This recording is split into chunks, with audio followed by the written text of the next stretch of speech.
let's try this one more time. Let's see if it works.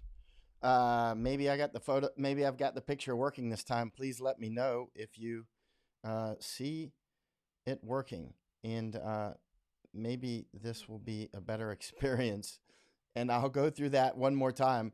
And as I mentioned before, this will be video 1 of 2. Actually, at this point, 2 of 3, because the first one did not have the video showing on your screen, apparently. And let's see if this works. If it does, and if the sound is right, we're going to get right on started. And I want to mention a few things, and just for about 10 minutes or so. And then, okay, Tommy says video and audio and good, and Tommy is on YouTube. And then C. Ferguson is good on YouTube. And Nicole Higgins, hey, Nicole, yeah, video this time, LOL, good, outstanding. So let's get started. Let's get this party rolling. And then I'm going to, again, go offline and study for about 2 more hours, and then come back and do another video with more about the virus issues today, of which there are many. This is exploding, as everybody can see. A lot of people are starting to realize this is that those of us who were talking about this in early and mid-January are not crazy, unfortunately. So here we go. Let's get started. Hey, Anne-Marie in New York City. I just was getting some messages from Maura Moynihan in New York City, and she said most of the people there are not even wearing masks, by the way. She's still stocking up on food. She already bought a lot of masks. And she got hers earlier on, so she's good to go. And she also bought the water filter that I recommended, which was the cat. She sent a message hour or 2 ago saying that she got that. Let's talk about quality equipment. You see how much hair I've got on my face? Not very much, right? Because I like to save money. I don't like to shave if I don't have to shave, and I also like to save time. But you know, razors are expensive, and it's time. And if I have to go meet people, of course, I'm going to shave to be polite. But if I'm here in my office and just working and studying all day, or exercising and running around with my dog, I don't need to shave, right? My dog doesn't care. But today my dog was sick. Barney was sick, so I took her to the vet. And I put my mask on and my gloves on, of course, and long sleeve shirt, of course, is another form of body armor. And just this little bit of hair would not allow my mask to seal. So it would not seal even with that little bit of hair. We've had a little bit of leakage actually with that, no matter how much and that's not much, right? But my military M50 mask that I was using in Hong Kong for 6 months of fighting, it would seal very well. Okay, hello in Alabama, Judy saying looking good, and hello Connie in Northwest Florida. So you can see, good, it's working. And so let's talk about that. So I'm actually looking around for razors. I've learned through time to, cheap is expensive and expensive is cheap, right? Well, sometimes. For instance, I'm looking at these razors to get a good razor to save. I want to get one razor that works for the rest of my life, and I don't want to do the, Theodore leather strap razor, right? I want to get, which actually are the best, I think, by far. But I mean, that takes time too. But last time I got a razor shave like that, well, that wasn't Kashmir, but one time I did that in Kashmir. That was Kashmir, northern India, where the war was going on. Anyway, but I'm thinking about getting one of those Brown Series 9 9290 cc's. Those are $300 for this razor, for an electric razor. And I don't like to go electric either, but if it saves a minute every day and it really gets a close shave and my mask will seal, that adds up. And if it doesn't break, right? Anyway, let's talk about that real quick, because right now we're at war with this virus, and I want to hammer home a point to make sure you get the right stuff, because getting the wrong stuff to save a few bucks here or there, or thinking that a lot of bucks saves money, a lot of people know that's untrue, but I want to hammer it home to myself as much as anybody else. I mentioned before all these can openers I went through in Thailand to try to get a good can opener. These things just don't open cans well. You can sit here for 10 minutes trying to open a can with this thing. You know what I mean? Look at that. That looks like a nice can opener, right? I don't know, $4, $5, $6, $7. Didn't work. And this one, same thing. Look at that. It feels heavy. Feels like it should work. Feels like it's a quality product. Doesn't work. Feels high quality, though. Probably from China, as these things tend to be. Another one did not work. Didn't work. Look at that. And So I scaled down and went for cheaper ones. The old style didn't work. Those things always worked at my grandmother's home, and when I was growing up, this one didn't work. They'll work, but it'll just take you like 10 minutes to open a can that should take like 15 seconds. Again, scaled down even more. Went cheaper is better. Hoping didn't work. Didn't work. This one didn't work. Tried my Swiss Army knife. This one, my Swiss Army knife will work. But it's, that's not the way that you want to get into business, opening cans with a Swiss Army knife. Swiss Army knives are great, but they're not what you want to spend your time opening cans with. It takes too long. So the two best can openers. See, how much is that? All this money right here on can openers and a huge amount of time. Check it out. So I bought this KitchenAid can opener. $20 for a can opener. $20. It has great reviews on Amazon. So I got it. $20, $19.99 or something. Man, this thing opens cans so smooth. It'll do it.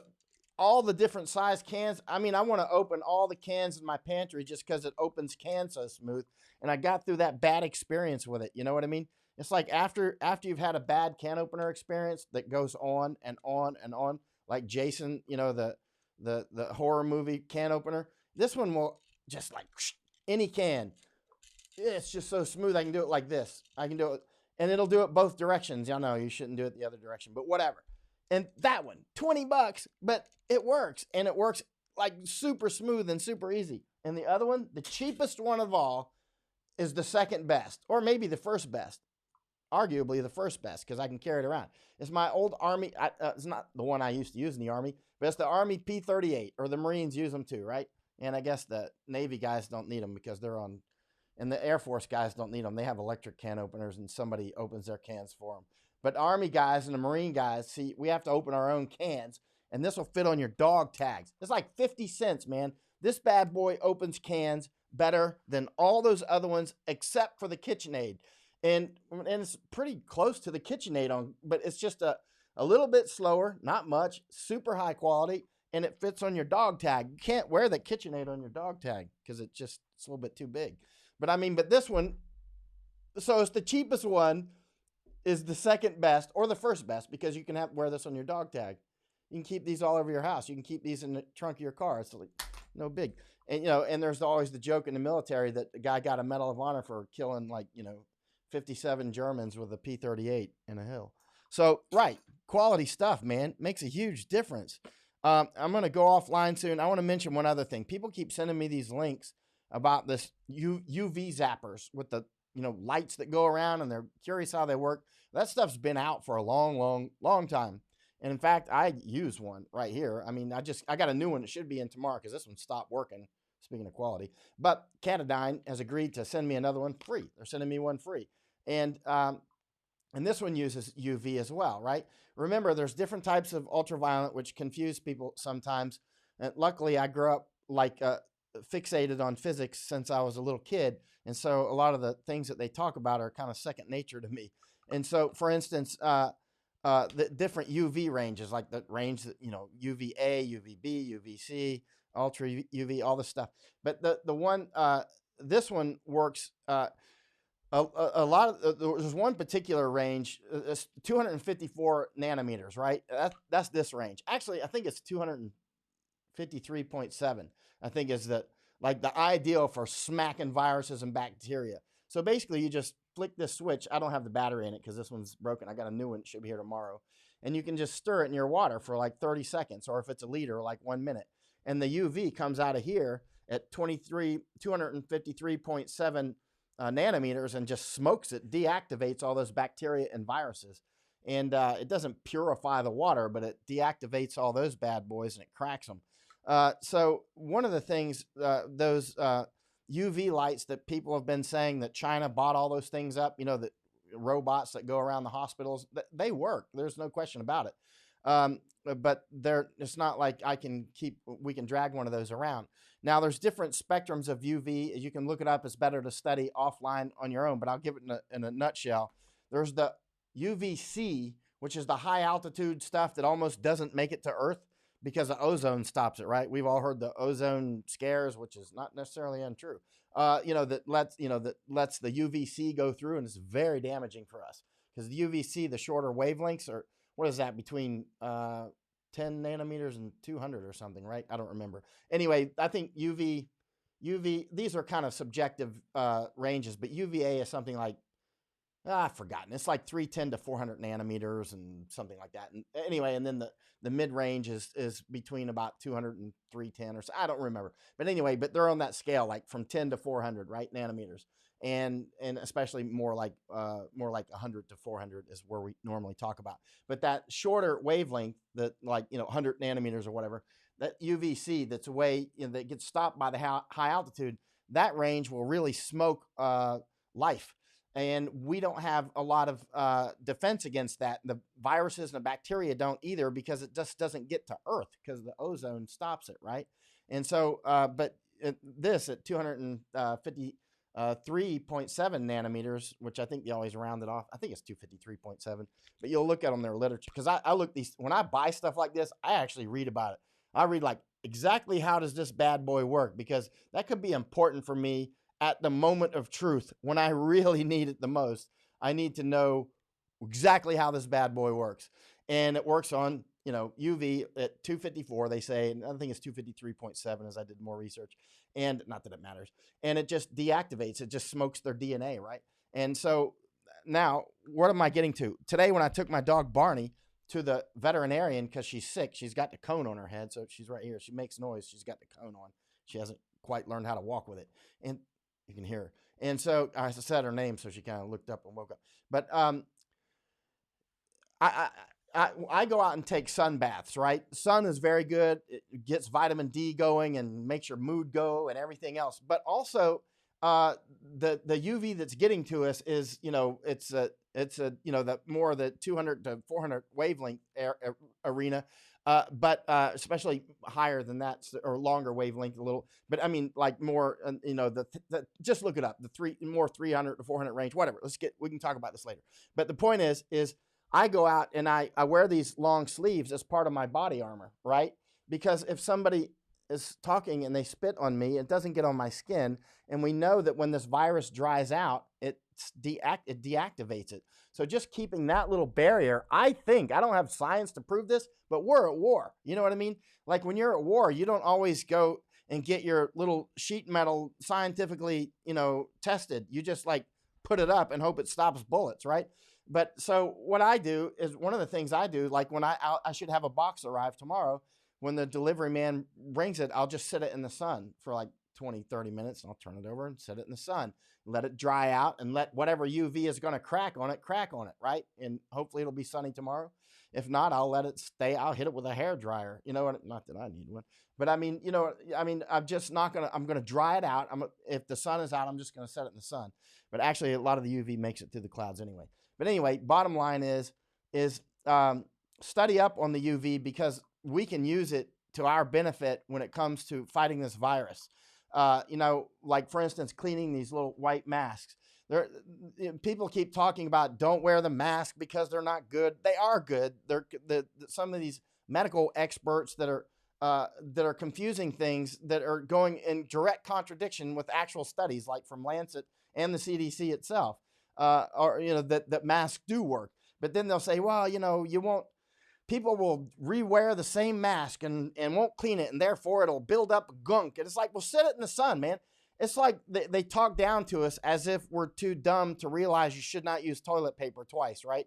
It's like, hello, we are smart enough not to use toilet paper twice. A lot of us are smart enough not to use toilet paper at all. But the point is that these masks, I strongly believe if you set them in the sun, front and back for, say 10, 15, 20 minutes, it's probably going to sterilize it. But we're in a wartime situation now with this virus, and we need some scientists to get out there and quickly do studies on this and tell us what they find out, and not take 2 or 3 years to do it.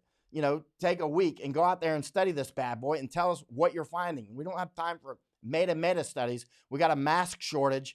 The United States apparently has like 1% of the masks that we need. And so I will extrapolate from that and guess that the rest of the earth has like 1/10 of 1% of the mass that they need. And what will work? Maybe this will actually work.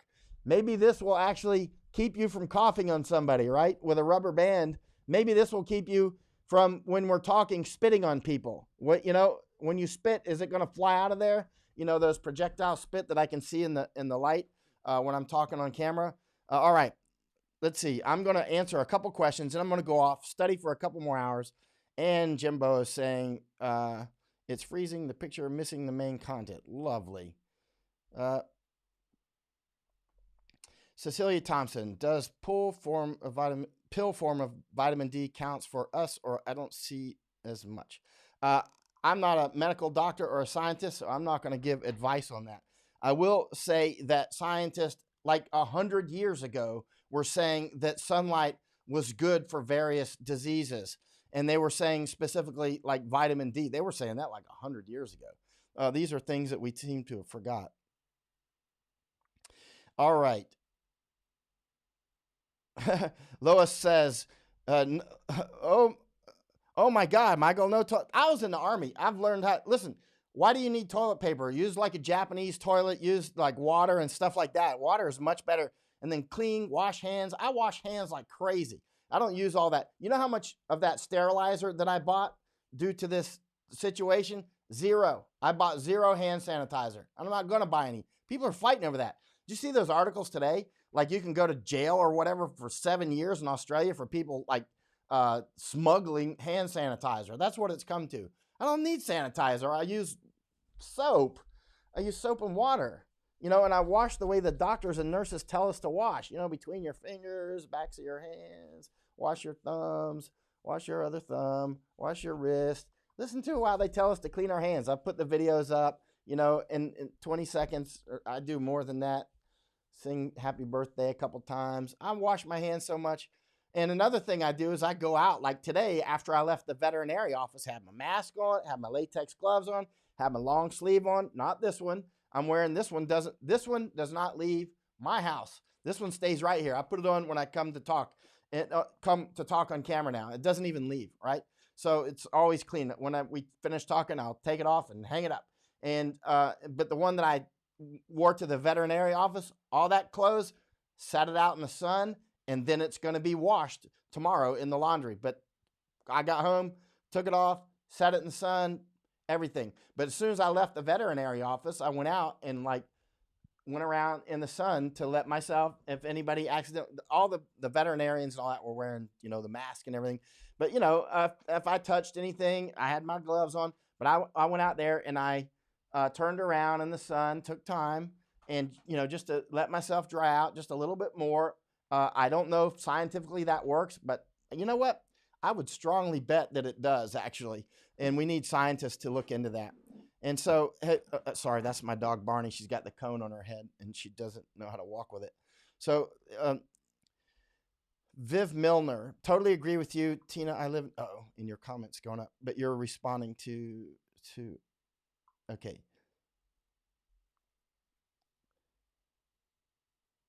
Pamela is saying it's more than just aerosol.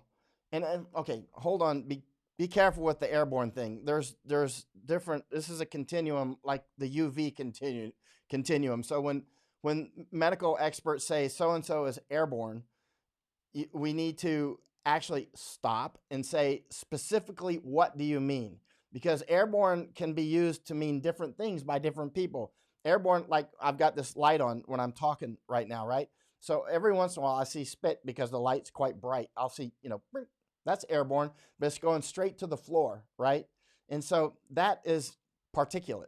And so that's airborne like a paratrooper. It goes straight to the floor, and then it's going to dry out and then be deactivated depending on temperature and humidity and other things, surface and that sort of stuff. But then there's on the continuum, the smaller and smaller it gets, then you can get to the point where it's aerosol, like tuberculosis aerosol, like one person can infect the entire airplane aerosol, as opposed to airborne droplets. So when people say it's only this or that, even if especially if it's a nurse or a doctor or some medical scientist or other professional who's saying it's airborne, say stop. What do you mean? And they'll, how good they are at explaining stuff. They'll stop and they'll say, well, in this particular case, But keep in mind, a lot of the medical experts are behind on this too, because they're not, a lot are paying very close attention and a lot are not. Okay, let's see. And also, thank you, Beth. And also keep in mind, there is a latency period, and it depends on the temperature and some other uh, uh, conditions that nobody knows all the variables yet and how long this will last. You'll hear scientists say 14 days. You'll hear them say, and I'm not talking about the incubation period. I'm talking about how long it'll last on surfaces. And then they'll say, well, it depends on the temperature. If you're in a mall where there's air conditioning, it lasts. If you're out in Saudi Arabia in the desert and it's noontime and there's no clouds, it's probably going to last like 1/10 of a second. Breathe out, it's probably dead. You know what I mean? But when it comes, to being in an air-conditioned mall or taking the milk out of the refrigerator and putting the milk back in, and it's moist and it's in that cool environment, how long will it last when you go to 7-Eleven and somebody's picking up soda cans and putting them back in and saying, oh, I'll take this one and that one. And then somebody comes in tomorrow and gets it. Is it still infectious? According to experts, I would be cautious, quite frankly. I would be very cautious.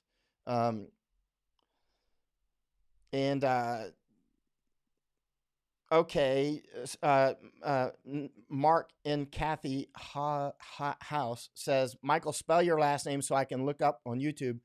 My last name is Y-O-N, Michael.Yon, Y-O-N. Look up Michael.Yon, war correspondent and cannibal hunter, and you will be able to find it. There's 3 different pages with that for some reason. They're all mine, and it's a huge problem we're having with it. But the one that has about 3,000 or 4,000 subscribers, that's the one. Go to that one. And we're trying to get rid of those other 2 pages. These tech issues are maddening. But so we've got 3 different pages. We only want one and having a problem consolidating and that sort of thing. And all right, what's wrong with Barney and William? She has. The doctor says she has cancer today, and I was very sadly, but it doesn't look like it's a big deal. So I've got medicine that I'll be giving to her, and she has to wear the cone on her head, and so I have to keep her in quarantine now because she can spread it to her friend. She's got a dog that's a friend, and so the veterinarian told me to keep her quarantined. Okay, Sheila says, "Isn't the flu airborne?" Keeping in mind, I'm not a medical expert, so I'm going to tread very cautiously here. There are different types of flu, and there are many different sorts. And so we have to you're probably talking about the seasonal flu. And you know what? Let's leave that to doctors and other medical professionals to answer. Mark Steppenbeck, anything new on fecal cross contamination? There's some interest in how so many Diamond Princess ended up infected. Theory is that food handlers didn't wash hands and transmitted that way. I don't know. We're going to have to listen to the experts. Actually, I was only going to come on for about 10 minutes, and I want to study for about a couple more hours and come back on. But let me try to answer some of these questions very quickly, and then there's some things I want to study about today's situation.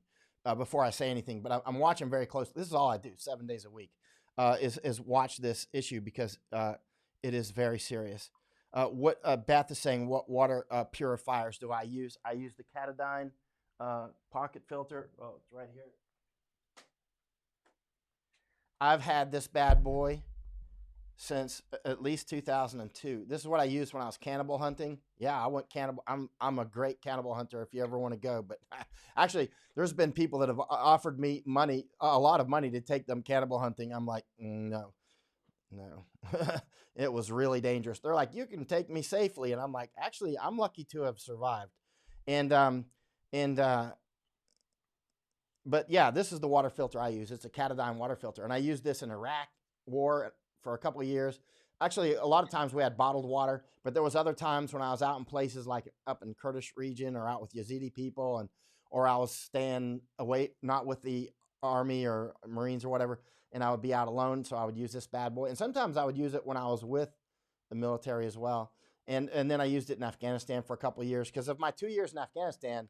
I spent a year alone. I spent a year out with alone, not with military. A lot of people don't realize that. But so actually, this serial number, I sent that to. It's not really a serial number. I sent that number to Catadine last week, and I asked them, what does 2301 mean? And they say that means this filter was made in the 23rd week, if you can see it, if it's autofocusing, of 2001. So I got this filter apparently right after it came out, and that was when I started my incredible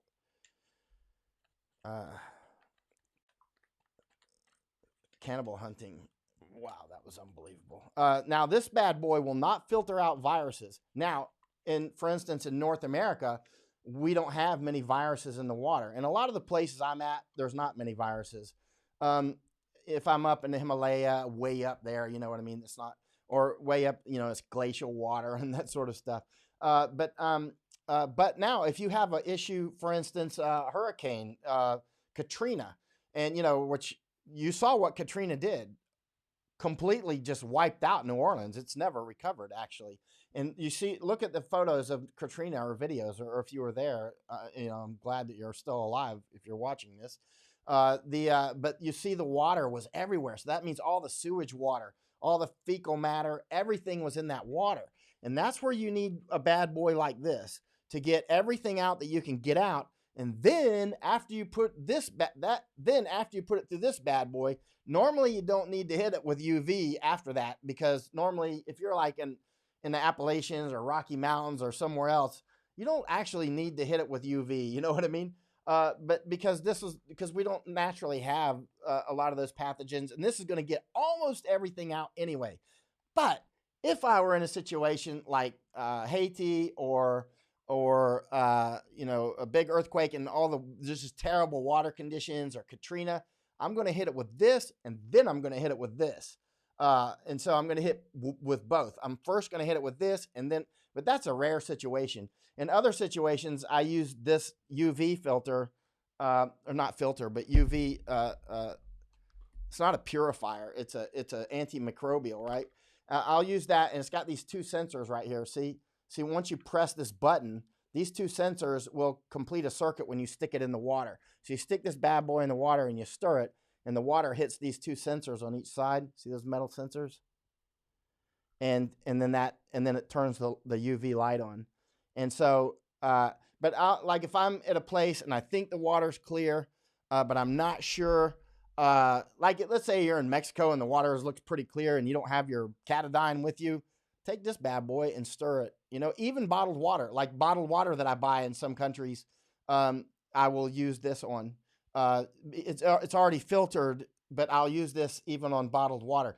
Keep in mind, if you're going to use a filter like this, a Steripin, you can get them on Amazon or whatever. I should have a new one tomorrow because this one broke.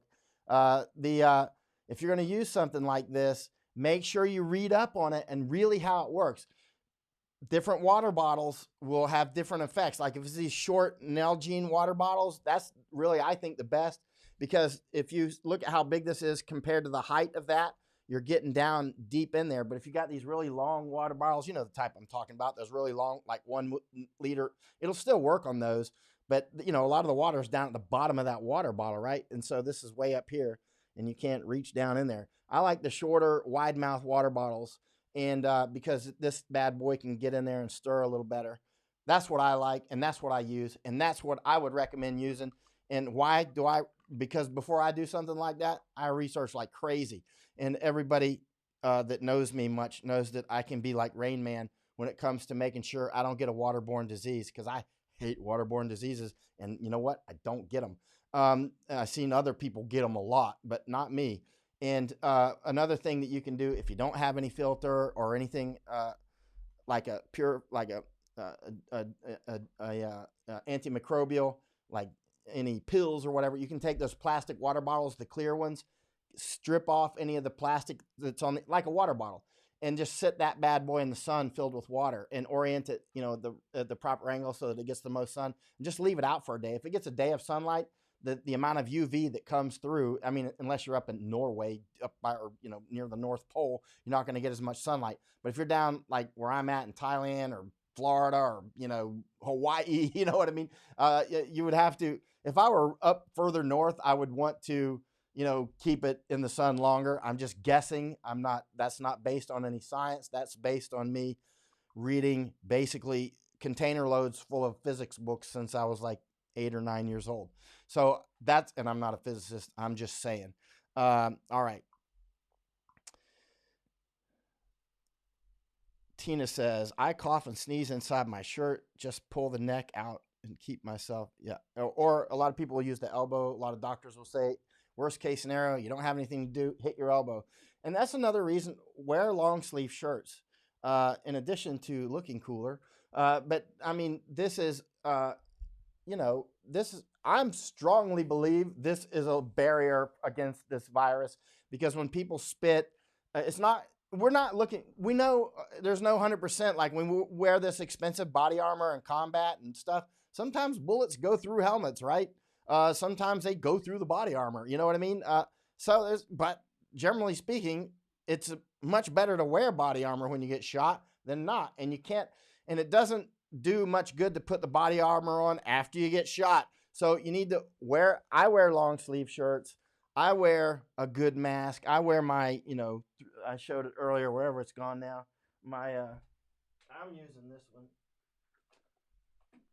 I'm using this one. That's the one I like. I've used a boatload of masks, man, and this is the one I like. I'm not saying the other ones aren't good. Actually, the best one is my military M50 mask made by Avon, right? That's the best. That bad boy's great. But it's a big military mask. You know what I mean? It's giant. You don't want to be carrying that around all over the place.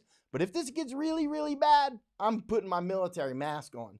If it gets to the point where they're like, hey, man, this thing's down to like, tuberculosis level mutation, you know what I mean? That's really spreading that level of airborne. I'm going military mask and I'm like sitting in the sunlight all the time. Right. Yeah.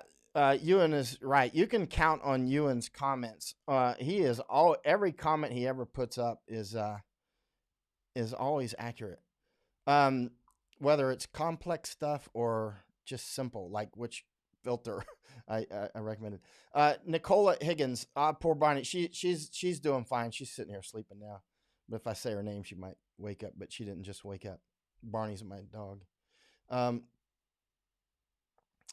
Okay. Michelle Witzel is saying, do you recommend we start intermittent fasting to 1, ration food supplies now, and 2, be better prepped for days and weeks ahead? I've been thinking about that. I want to fast just because I like to fast, but actually right now I want to keep my fat just in case. You can say 6 dozen here, half dozen, whatever, you know what I'm saying? But if I fast now and lose my fat, I still got my food here. But the difference is, if I leave home, I can't carry all my food with me, but I can carry my fat. That's one thing I like, having extra fat. I got huge. All I need is my water. You know what I need? I need my water. I need clean water, and I need my fat. You know what I mean? And I can go easy 20 days with no food. I've gone 20 days with no food before. It is no problem. I can do it 10 days. It's like that. I can go 10 days with no food, and it's like a joke. But I got to have my clean water. And so, make sure you got that. You can't, clean water is non-negotiable. Water is non-negotiable. And then taking that one step further, clean water is non-negotiable. You got to have it. Rachel says, looks like you're aware I can only see you on one YouTube and not live on all of yours. Yes, because I turn the other channels off. I'm trying to get everything on one channel on YouTube. The other channels, I don't even want those channels, and I'm having a hard time getting rid of them, and we're having a hard time. I've had somebody looking at it. Maureen is saying spell Catadine.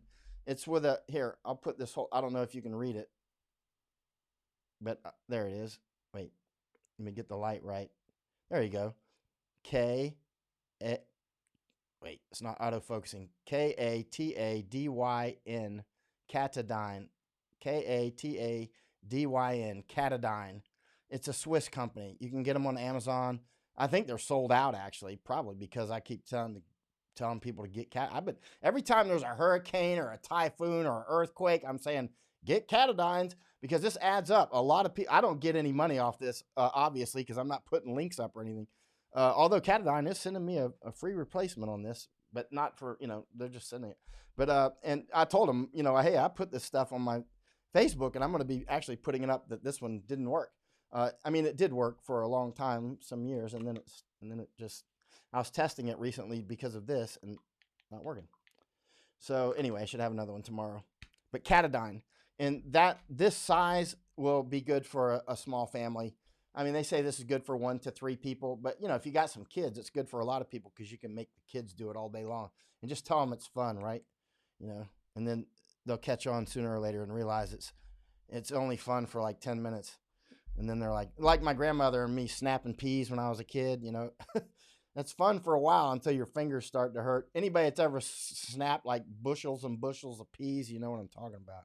Have you ever picked tobacco? I have. It's not fun for very long. Charlie says, okay. Charlie says, when I first saw this, man, I thought this was a microphone holder. It looked like a piece. Actually, this is a Shure SM7B, right? This is the one that Michael Jackson used, I think in Thriller. And this is the one that a lot of the top podcasters and stuff use. It's not that expensive. It is expensive in some ways. It's $300 or $400. But like, you know how I am on can openers, water filters. Just get the right one. You know what I mean? This bad boy will probably last the rest of my life. And I'll never need to change it. It's a great microphone. There are other ones that are just as good that people pick for whatever reasons. But this is the best that I could find for my voice and situation. So that's why I got it. But yeah, Katadyn is the filter. And is that an Austin Powers pump? It doesn't work like that. Let's see. Katadyn. Yeah, all right. Let me, on the cannibal thing, where can we find more stories? Gina Thacker says, where can we find more stories, info on your cannibal hunting? I have searched, but can't really find any info. I haven't put much up. Vice asked me to write something about it years ago, and I published something about it, but it was just like 1/10 of 1% of what happened. It was the most epic story of my life, actually. And people that have followed my war work and other things realize that I've had somewhat of an interesting life, to make it an understatement. But the cannibal hunting was like, there's all this war stuff, and then there's the cannibal hunting, which is like order of magnitude higher on just incredibly interesting stuff. You won't believe it. It's unbelievable. It's the most incredible story ever. And it's going to take me 5 books. I've got thousands of pages of notes. I made thousands of photos, about 800 or so, 700 or 800 photos and videos. I tracked these bad boys down all over the place. One cannibal from Houston, I tracked him in India. He tried to kill me, but he missed. He's dead now. I didn't kill him, by the way. But anyway, he's dead. But I tracked him, and a very interesting guy. Beth Crawford says, I'm in the Appalachian Mountains. A lot of good, clean water up there. Actually, I know you're not supposed to drink the water straight from a stream in the Appalachian Mountains, but every once in a while I would do it when I was a kid, but I would still hit it with one of these. But yeah, I mean, I would go like up in Cataloochee and up and catch crawdads and that sort of thing. Let's see. Okay. Let's see.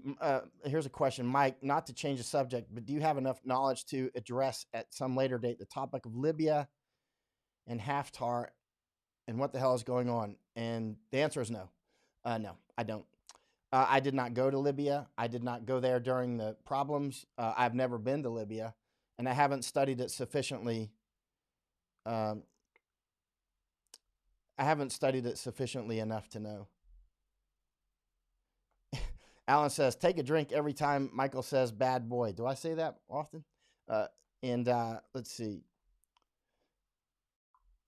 Yeah, Victor saying, believe me, the groundwater was black in New Orleans after Katrina. New Orleans is pretty low to begin with. It's sea level. You know what I mean? It's going, I mean, you're going to have all kinds of water problems there.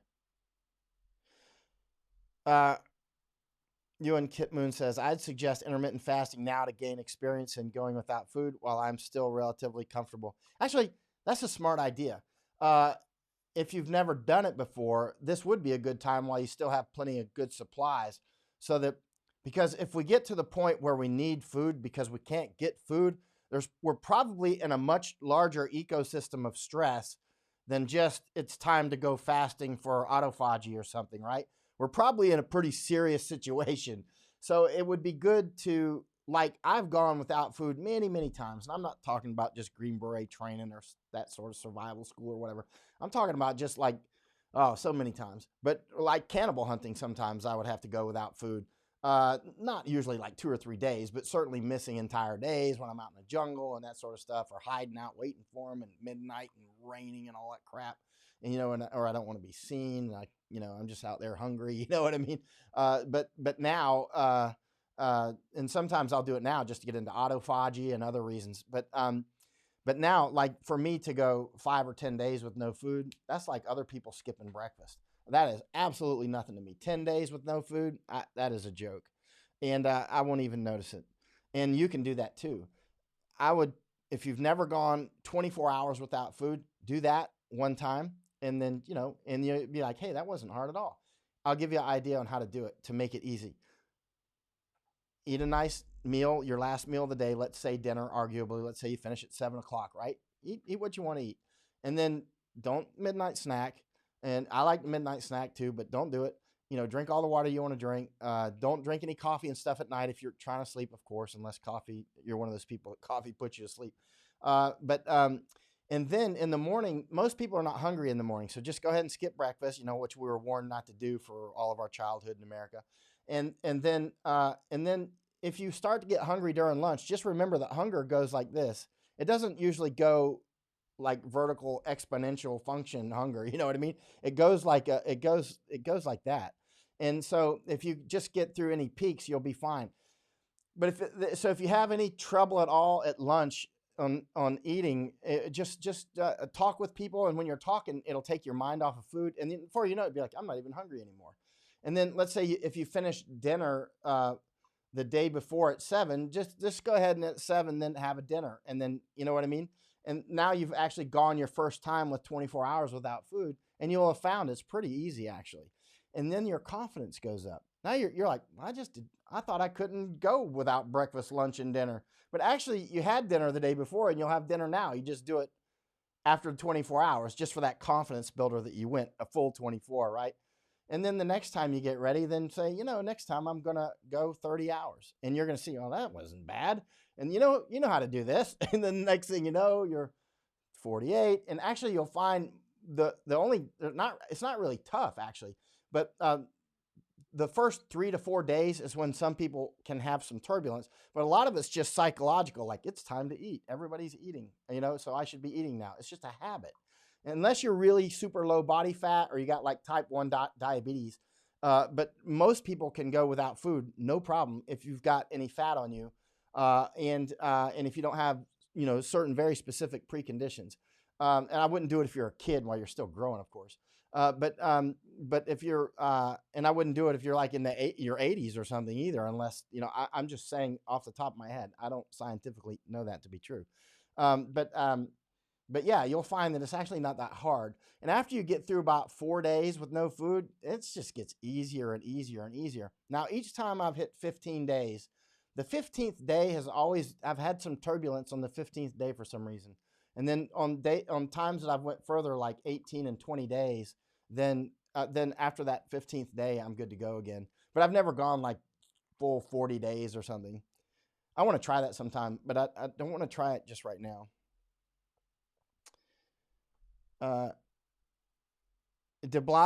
Anne Marie saying, just saw a news update. De Blasio is asking sick people to stay off the subways here in New York City if you're sick. And Maura Moynihan just sent me some messages earlier tonight. She's in New York. She was on the subways, and she was like, nobody's even wearing a mask except for her. And she was just down. I think she was at CPAC, wasn't she? Numerous of my friends were just at CPAC, and all of them were saying nobody was wearing masks. And I was watching some of the videos from CPAC. I'm like, look. None of them. I was looking for some of my friends. I was like, none of them are wearing masks.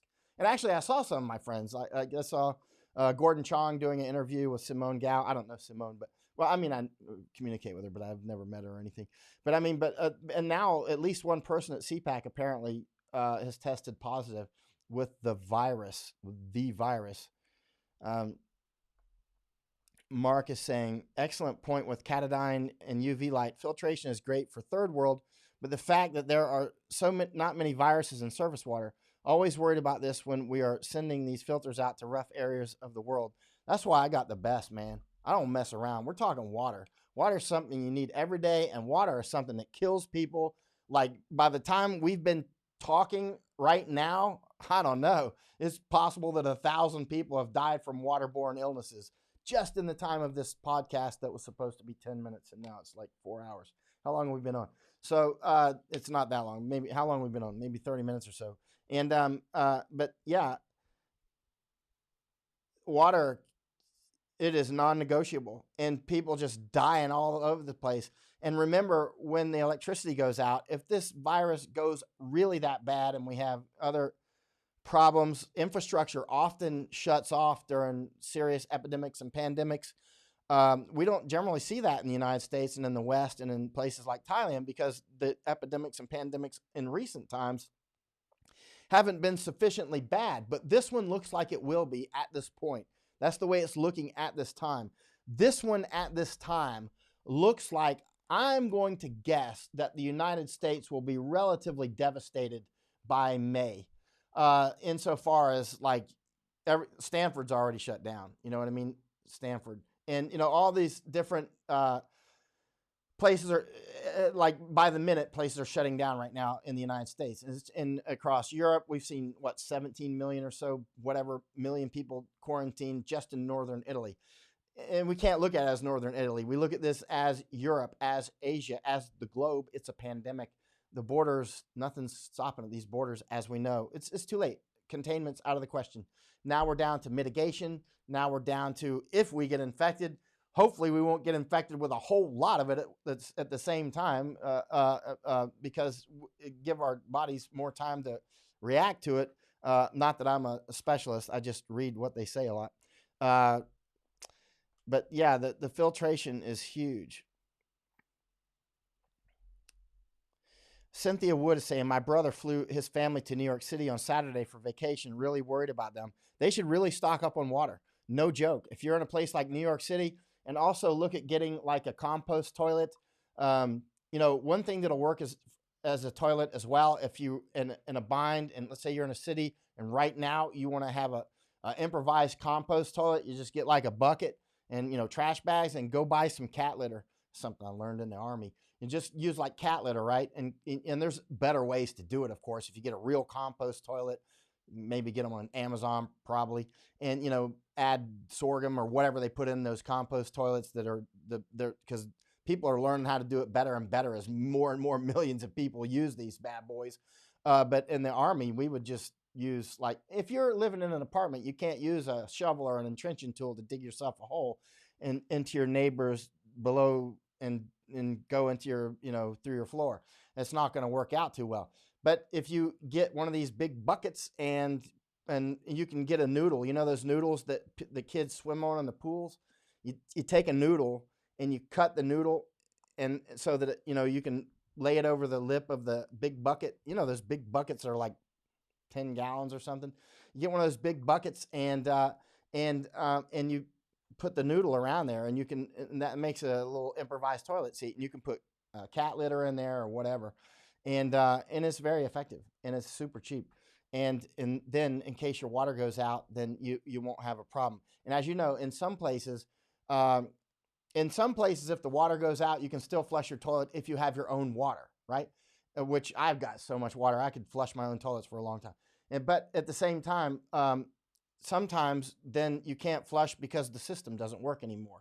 And so you can't flush. It doesn't matter how much water you got. You just won't be able to flush, in which case you need to improvise a toilet. Look up, if you don't know what a compost toilet is, look on Amazon now and just, not Amazon, look on like YouTube. YouTube University is what I call it. Look on YouTube and look up compost toilets and or emergency toilet or something. People use them in motorhomes and stuff. They're super effective. And they don't stink up the place if you do them right. And so cat litter will work, kitty litter, that sort of stuff. There's many ways to do it. Who makes the UV light? Different people make the UV lights. This one is made by Katadyn. You can get these on Amazon too. Sterapin, this one. They don't make this kind anymore. Right now they make one that's called Sterapin Opti. That's the one I have coming tomorrow. Or today. Now it's today. Hey, today's my birthday. Today's March 9th. Happy birthday to me. Hey, so when I'm singing my birthday, I can sing happy birthday to me while I'm washing my hands. And so actually, you know, one time I forgot my birthday when I was in Green Beret training. I put this in my first book, Danger Close. I was out there. We were in Green Beret training, which was kind of hard, you know. And but we got a mail call one day, and the mail comes out, and there's a card from my grandmother, like, happy birthday. And I'm like, what? Happy birthday? It is my birthday. I was in Green Beret training. I was my 19th birthday. Some people are like, you couldn't go to Green Beret training when you were 19. I was like, that's true. I went when I was 18, and I graduated when I was 19. That was a time when they let young people try out, which has happened a few times in history. Okay. Okay. All right. Let's see. Oh, many. I'm looking for any questions that I can actually answer. Okay, Cynthia is asking. So, Cynthia Wood, um, does anyone know if you develop immunity to the virus if you catch it and recover? That's a big question that you will see the researchers talking about like 100 times a day right now. It's a big question, and it's unknown. Um, am I wearing unknown? But it looks like you probably can, but I'm not an expert. I'm not going to give my opinion other than experts are giving their opinions now. And they seem to be a little confused. They're not sure yet. That's one of the things I see a lot of people. There are certain people that I like to watch on this. One is Steve Bannon on War Room Pandemic. He's doing a great job because he gets experts together on economics, on medicine, on political strategic issues and that sort of thing. So he's like a fusion cell on that, if you know what I mean. And then there's other ones. This one, Peak Prosperity, a guy named Chris Martenson, he does a great job as well. He's a pathologist, but he's no longer practicing. But he goes on his way of explaining it, which is quite effective. He's a good teacher. And then there's this British doctor. What's his name? Is it John Campbell? I've watched hours of his stuff. I like the way he explains stuff. And he's a good teacher. His name's John Campbell, I believe. He's an English doctor. So those are three right there that I like to listen to. But they're all getting it from their different angles, which are all valuable. And I have my own angles. Like I don't see any of them talking about, for instance, water or, you know, the ins and outs of masks. And so I've got my own. We've all got our little fortes that we can talk about. One thing that I've noticed that almost everybody is doing, including Johns Hopkins and CDC, and the best show overall, I would say, is Steve Bannon's show, and then Dr. John Campbell, the English, and Peak Prosperity would be tied for number 2, but still really worth watching. But what everybody's doing is they'll put out these Chinese numbers and go, oh, but they're not true. I saw BBC do it today, right? And they'll go, you know, here's the Chinese numbers, but we know those aren't true. Okay, stop saying them. You know what I mean? Really.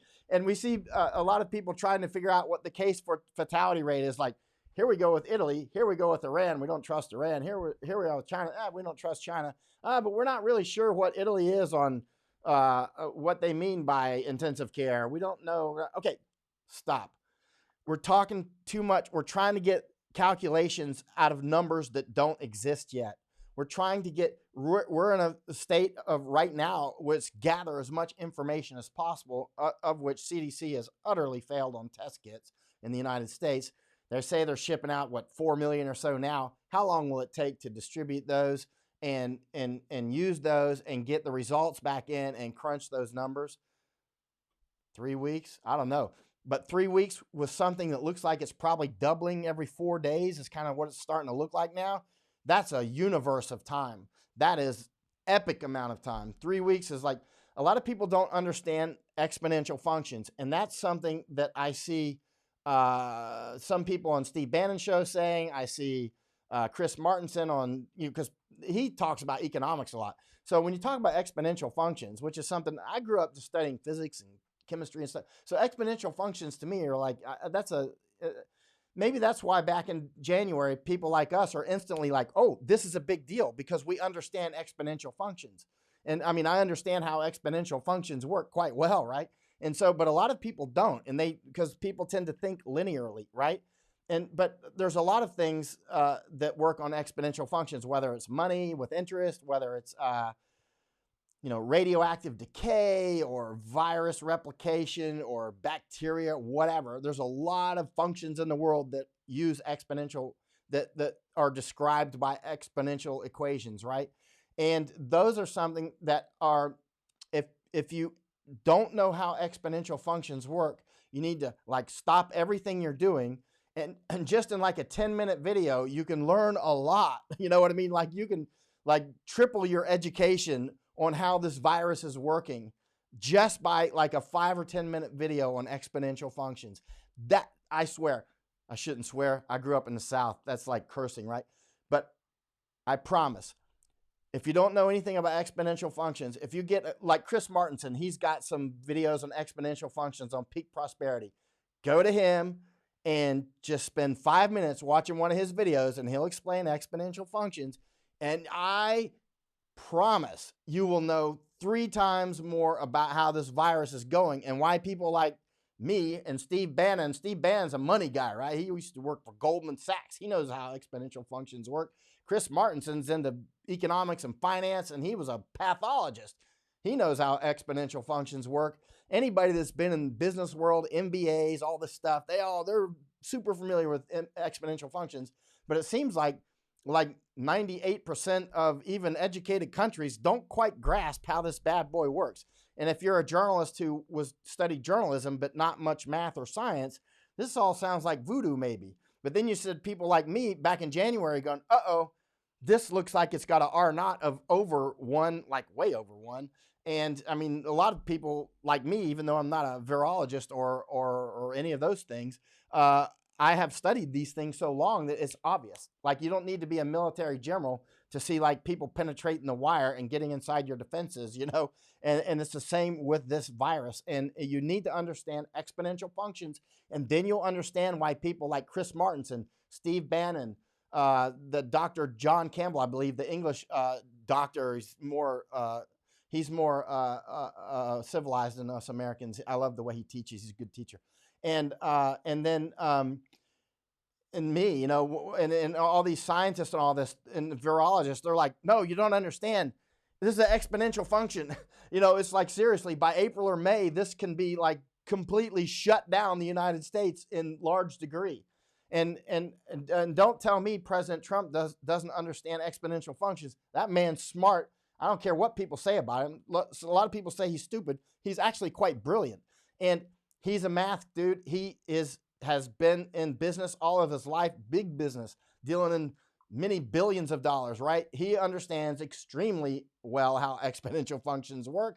His bread and butter at times will be based on those, right? So when he says stuff and it's wrong, I'm like, hey man, you don't have any excuse to be wrong, because I know you're smart enough to know how exponential functions work. And right now, a lot of people are like, no, there's only this many, and it's like the flu. It's like, you obviously don't understand exponential functions. Talk to the hand.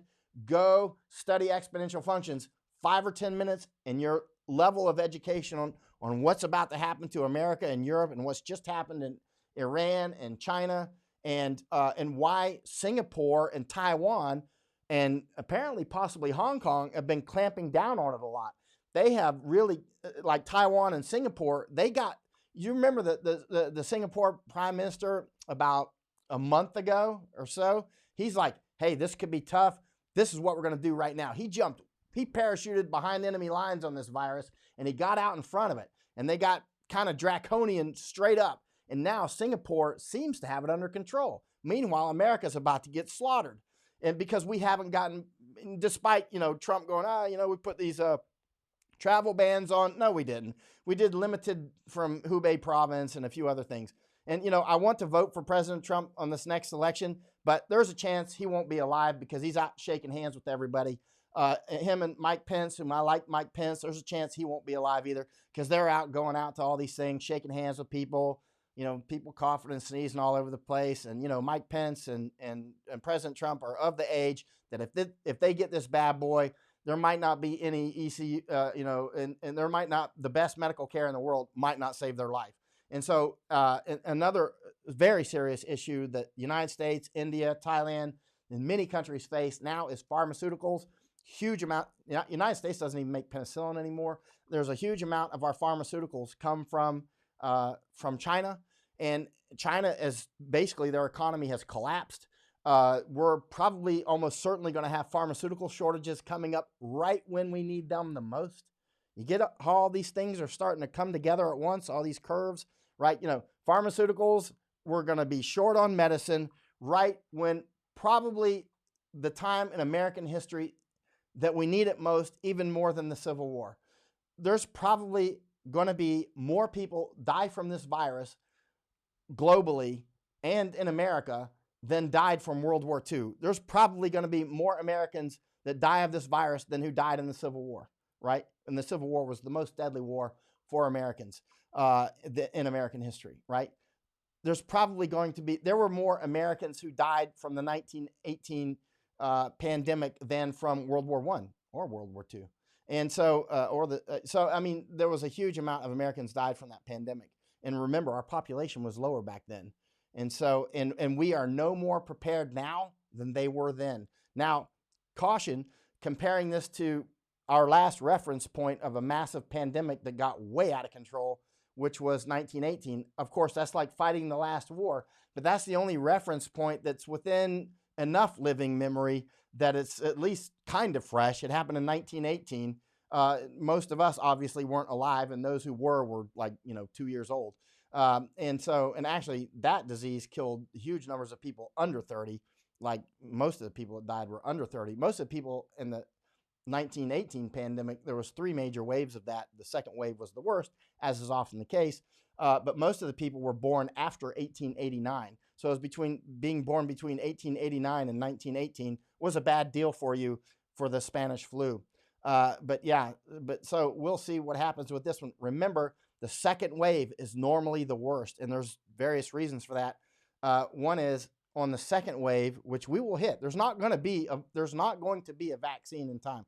So if you're pinning your hopes on we're going to have a vaccine, just remember we don't have a vaccine for AIDS yet, and 39 million people have died from AIDS. There's no vaccine for AIDS. There's no vaccine for SARS. Remember when SARS happened? This is really SARS-2 right here. There's no vaccine for SARS-1, and this is SARS-2. I call it the China plague or Wuhan virus. I'm not going to call it COVID-19, which is what World Health Organization calls it that, but they're puppets of China. There's not going to be a virus for this anytime soon, if there is, even 10 years from now. We don't know. And, we've just announced we're going to put, $8.3 billion into the CDC. Seriously. CDC just failed us utterly. We don't even have enough masks. They've had since 1918 or whenever they formed. They didn't form in 1918, but we've had since forever to have enough masks in the United States. We have less than 1% of the masks that we need now. They're not prepared. They're not prepared to do testing. They have already lost the D-Day. They've already lost basically D-Day. The virus is, it's parachuted into Washington at this point. You know what I mean? We're going to have to deal with the outcome, and that people that don't quite get that are like, why are you causing panic? It's like, I'm not panicking. Why would I panic? I got all kinds of food. I got my Catadine water filter. I can go 20 days with no food, no problem. I spent years on wars and combat and stuff. I'll just sit here and meditate. You know what I mean? I'll be completely fine. But a lot of others will not. Let's see. Bruce says, I'm 66 in New York, have emphysema and some minor heart issues. I'm concerned that this is a swan song for senior citizens like me. Yeah, it can be very bad, including one of my relatives was just diagnosed with something very serious, and this at the wrong time. And so people that need surgery and other things, our hospitals in the United States, the chances that they're going to be overwhelmed soon are dramatically high. Like count on it. You know what I mean? I would say 98% chance that the U.S. hospitals will be easily overwhelmed by May. And I'm being conservative. I'm just looking at the numbers, looking at what appears to be a range for the R naught on this. I'm saying by May, our hospitals, the chances that they're not going to be overwhelmed are small. The chances that they are going to be overwhelmed are huge. And I would count on it. So I would count on, if there's any medicines that you need that are prescription, that are life and limb type stuff, you better get them right now. And also, if there's any elective stuff that you need to get it now. Aaron, I think, is saying the price. You're probably talking about the price on that water filter, $370. That's probably about right. Okay, and then Sally Young is chill out, way overblown. Yeah, don't go shopping, Sally. Just chill out and have fun. You'll be hungry soon. And the people that are like, hey, everything, it's all overblown, that's why other people need to make sure you're buying ammunition now. Because remember, when Katrina hit and the people that weren't prepared had no water, had no food, had no self-discipline, and had a criminal mindset, what's the first thing they did? They just go take it from the smaller people, right? That's what they do. Stock up on ammo if you're American. I know that hurts some people's feelings to say that. Stock up on ammo because there's a lot of people that are going to come and take your lunch money. And they're bigger than you and you're outnumbered. Yeah. All right. Beth Crawford, my dad is Army vet 86, but caught heart issues. He's on oxygen, and I added extra DNC and B complex to his routine. Other thoughts? Absolutely keep him away from, like, when you go to see your father, keep him away. Isolate him. If you're in the same home, make sure he's got his own toilet. You don't use it. Nobody in the family uses it. And stay away from him. Wear a mask when you see him. Make sure he's wearing a mask. Make sure that get a Tevex suit if you can, which you can get on Amazon if they're still there. I got mine. Make sure that we've got our barriers up, whatever barriers that we can use. Masks, goggles, of course. I use my Oakleys wherever they're at. And you can use goggles or even better. And mask, of course, latex gloves. Some people are allergic to latex. You can use nitrile gloves or other gloves. Just make sure that everything you're thinking, how would a virus think? Because a virus is, they're very persistent. As Chris Martinson would say, the honey badger virus, they're like squirrels, they will find a way. Matteo Rizzi is saying COVID-19 China plague is hitting pretty bad over here in Italy. People aren't taking advices seriously and keep gathering to social events, pubs, restaurants. Nobody wants to stay indoor 2 weeks. Even that means a slowdown in the infection. Oh, yeah. And the one way that we can stop all this, like what's the United States military going to do? Already a U.S. sailor in Italy apparently is tested positive. We've got thousands of people on our aircraft carriers. We got submarines and ship. We got hundreds of submarines and ships and aircraft carriers. Right. We saw what happened on the cruise ships. We've seen through time, not just now, but through epidemics, pandemics in the past. Ships end up being plague ships. There's a reason they're called plague ships. Indonesia is looking at putting people on Galang Island. I think they're going to take them out on an island out near Singapore area. I looked at it on Google Earth today. Of course, Singapore's got if you're an archipelago, if you're a country like Philippines or Indonesia, of course, you got all these thousands of islands. You can think of places to quarantine out on the island, which is a great idea. I looked at that island today on Google Earth. It's only got 2 bridges. Put military on the bridges, and keep people on the island. But at the same time, I looked at it and I'm like, well, I know how these countries work. This island is very close to other islands. People will be getting on boats constantly. I know how this goes.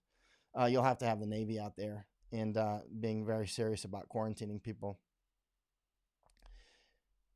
Aaron said, didn't they just quarantine like 16 people in the north? She's talking about Italy. Yes, they did. And James is saying, do I want to sell my Sennheiser? No, I'm going to use that for other things. But the Sennheiser is very good.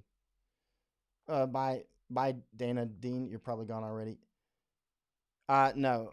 Okay, Steve is asking, once filtered, do you have to boil as well? Let me ask you something. I'm going to turn on my air conditioner, and you tell me, can you hear this air conditioner after I turn it on? Because if not, I might leave it on sometimes. With this microphone, it might not pick it up. The Sennheiser would definitely pick up that, and it would be too loud. But okay, after you filter with this bad boy, Catadine, yeah, I do say bad boy, don't I? You probably will not have to filter in almost any circumstance unless it's something like, Katrina and the cities, like sewage everywhere, and then I would definitely boil it. Even I would filter it first and then I would boil it if it's in a situation like that. But if it's in a situation like you're getting water out of a water stream, or you're getting it out of, it looks clean and clear, and there's no other circumstances like sewage everywhere, then I would just use this. But if it looks like, but when I'm in India, I will sometimes use both. When I'm in a place like India, sometimes I'll use both. Or sometimes I'll just use that on a bottled water if I buy bottled water. But this is my ultraviolet light Sterapin from Catadine as well, and this is also Catadine. Sometimes I use them both. Sometimes I use one or the other depending on the circumstances, which I've described earlier. But yeah, certainly boiling will kill all the pathogens. Keep in mind, if you're at high altitude, like super high, you need to check that and check what pathogens are in that area and how high you're at in the boiling, because the water boils at a lower temperature at the higher altitudes. And also it helps to have a pressure cooker if you're at higher altitudes, because it takes so much more energy if you don't have a pressure cooker, because for physics reasons, it takes a lot more energy to cook if you're at high altitude if you don't have a pressure cooker. So if you're at high altitude, you should have a pressure cooker anyway. You should have a pressure cooker anyway. But if you're at high altitude, you should definitely have a pressure cooker. And let's see if people are saying that they could hear that. What is the name of that filter again? That is a Catadine pocket filter. And Sonia's saying, nope, can't hear the air conditioner. Well, that's great news for me. That means I can have it on when it gets summertime. And otherwise, I was planning on being here sweating all the time in summertime. But if you can't hear it, that's a good reason to have this Shure microphone instead of the Sennheiser. But it's a Catadine. It's a great filter. I've used this since at least 2002. I used it in years in wars. I used it in cannibal hunting when I was cannibal. It can be used as a weapon because it's really solid. I'm serious, man. I almost whacked one of the cannibals with it one time. It would really be an effective weapon. I don't know how many shots you could get out of it, but I know one thing: that one first shot would certainly be effective. I don't know if it would stand up to another shot, and I'm not willing to take a $300 or $400 chance to test it out on a punching bag or something. Okay, Sandra says no AC noise. Good. Okay. Donald is asking. Donald Babadelier, question: how the heck do we source regulated meds after pharmacies turn people away? I'm not worried about myself, but the elderly well, that's the problem. You're not going to. They're not going to be there because in the wisdom of our government, facetiously, we have moved a huge amount of our critical manufacturing to China. And we're not the only country that's stupidly done this and basically put our medicines in the hands of Chi-Nazis, as Hong Kongers call them. And they have certainly earned that name many times. They're worse than Nazis. People that have studied China very much. Like, I've written 3 books on them, right? 1, 2, 3. These are in Japanese. This one just came out last week. This is my 3rd book on Chinese information war. You should buy it if you speak Japanese. Buy this book if you speak Japanese, right? Because it's written in Japanese. It's my 3rd book on information war. That's me when I was more handsome in Iraq war, right? So I've studied China for a long time, and they are worse than Nazis. And there's no exaggeration in that. There is no bad comparison other than Nazis could never live up to how bad the Chinese were. And the Nazis were obviously incredibly bad. They were as bad as they could be. But the Chinese Nazis are worse. And they are quite bad. And so we have outsourced our medical America doesn't make any penicillin. All penicillin in the United States. There's a good book that I've been reading, I've been studying actually more than reading. It's called China RX, like China Prescription. And that book will tell you some really horrific things about about how we've outsourced how many Americans have died from this.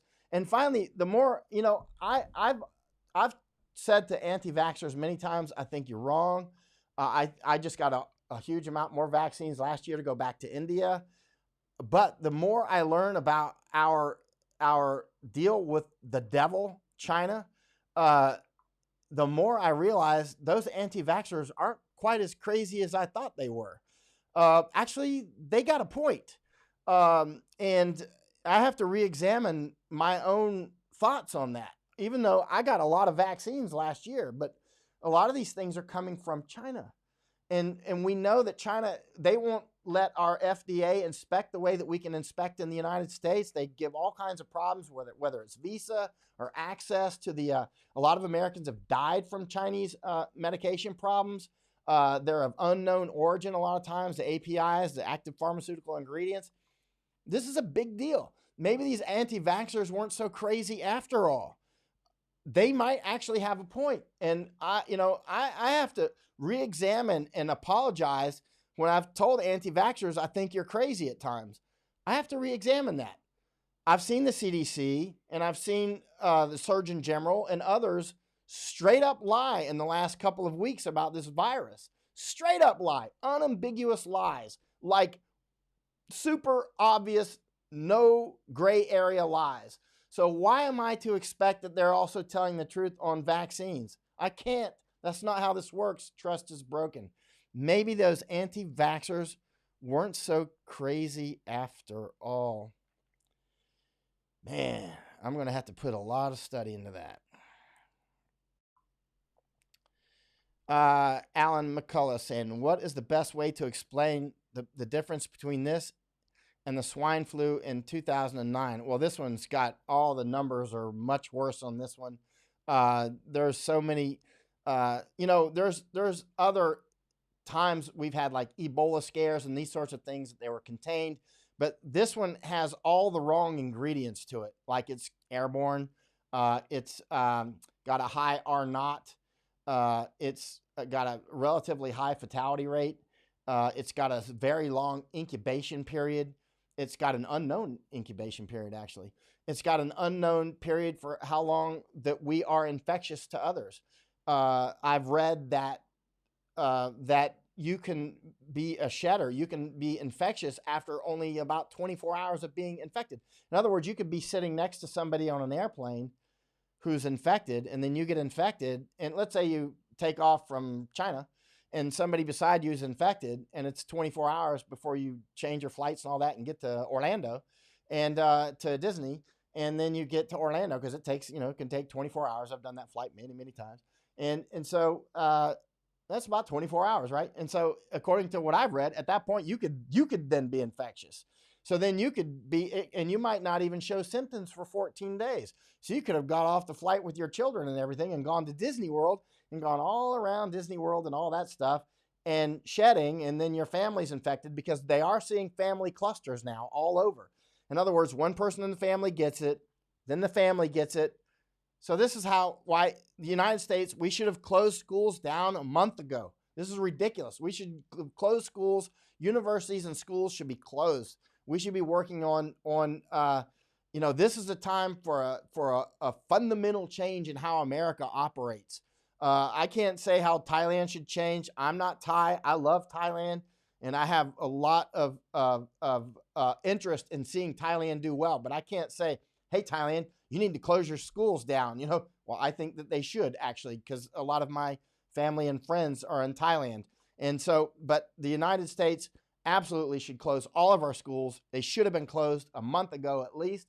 We should have closed down all international travel. President Trump should get right on television and talk just the way I'm talking now and say, listen, you got 5 days. Get where you're going to get and get where you're ready to hunker down, because we're about to shut down all internal air travel in the United States. We're going to shut we're going to shut Amtrak. We're going to shut bus service. We're going to quarantine this bad boy for 1 month. We're going to lock down for 1 month, 30 days. We're going to give this time to get a hold on this thing, realizing we're crunching, but it's a finite period, right? And that is what you can cause. That's how you can cause the R naught, according to the experts, to go below 1, and we get a hold on this thing. Right now, it's too late. It's exploding because we're not doing the things that we need to do. We see the Democrat and the Republican Party getting out there, shaking hands, hugging each other. Oh, you're great, you're great, you're great. And you're infected. And so there you go. How great is that? All right. Kay says, I'm causing panic. I'm not panicked. Do I look panicked?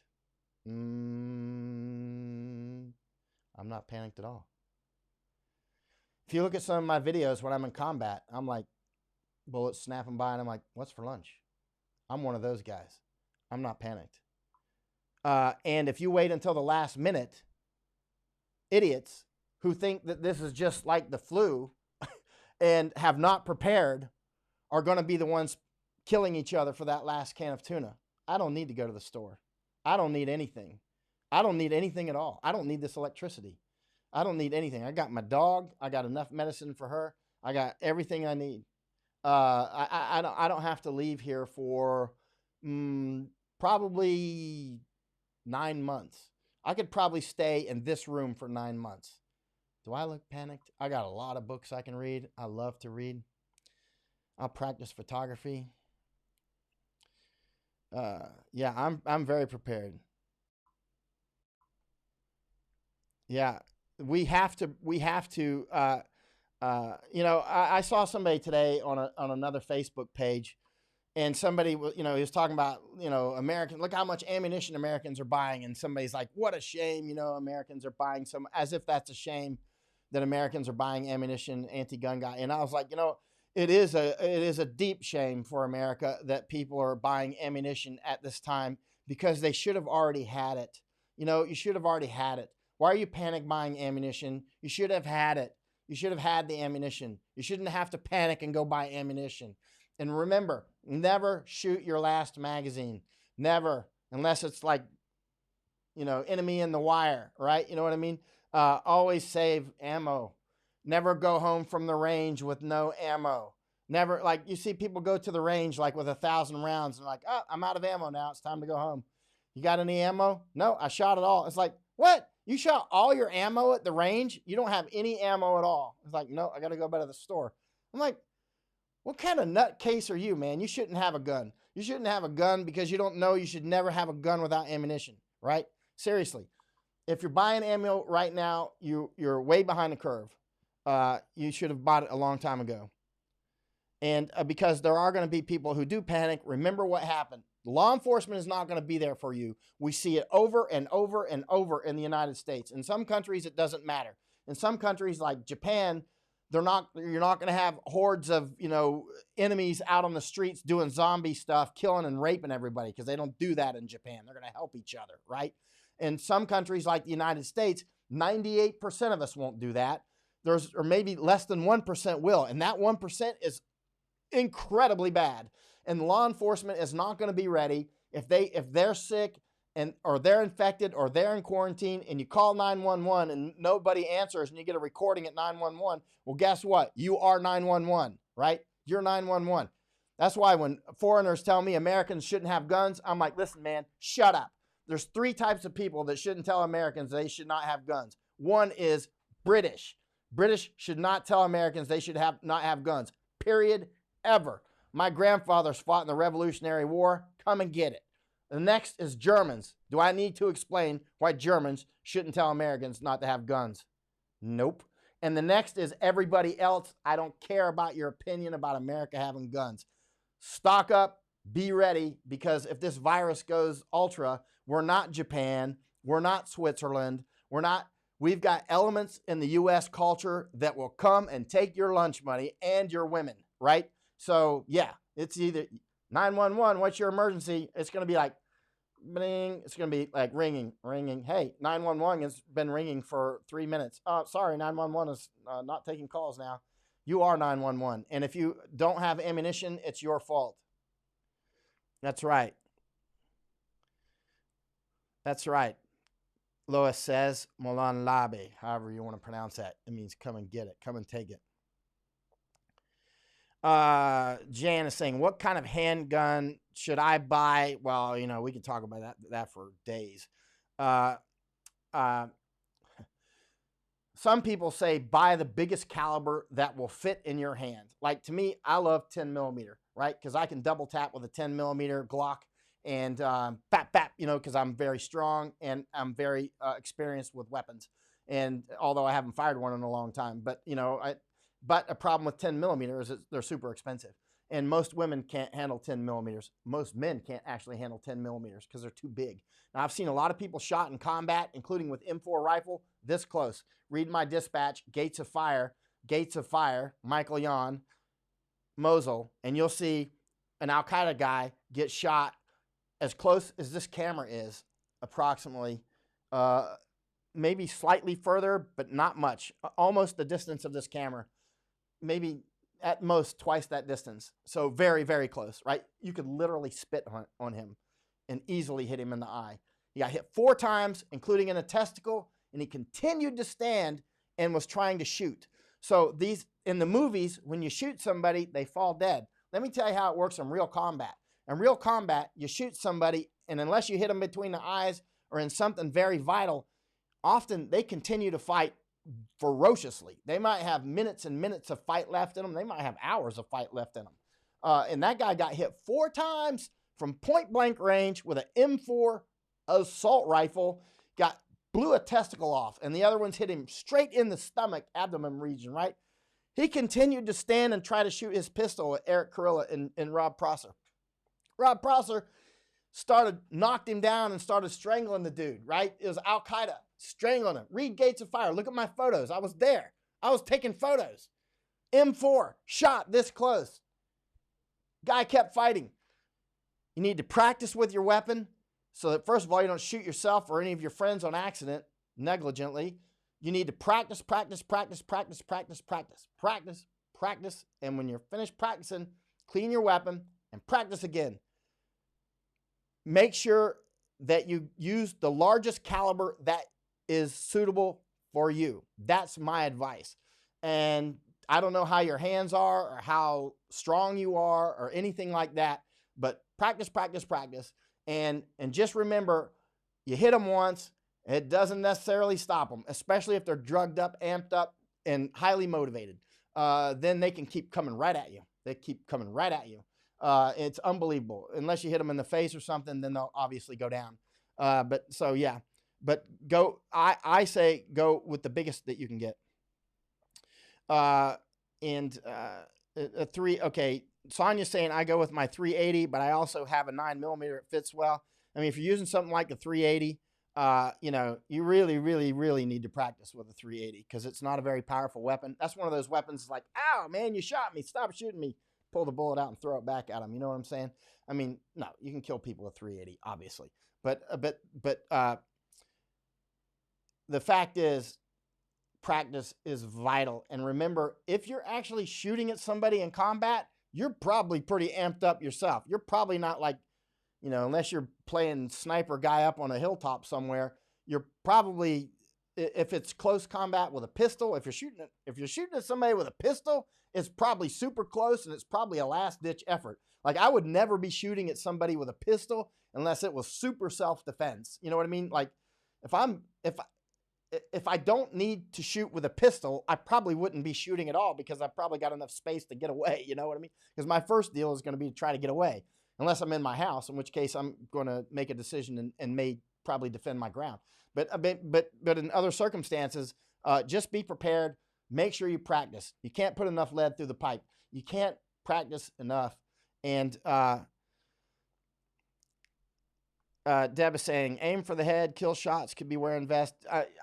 You know, if you practice enough, your options are much, much higher. But even if you're a special forces guy, Delta Force, SEAL guy shooting all the time, or you're one of the guys that hits the range like 4 times a week, then you're much more comfortable with your weapon, and you know where when you pull the trigger, you pretty much know what you're going to hit because you practice so much. But most people don't have that skill level, right?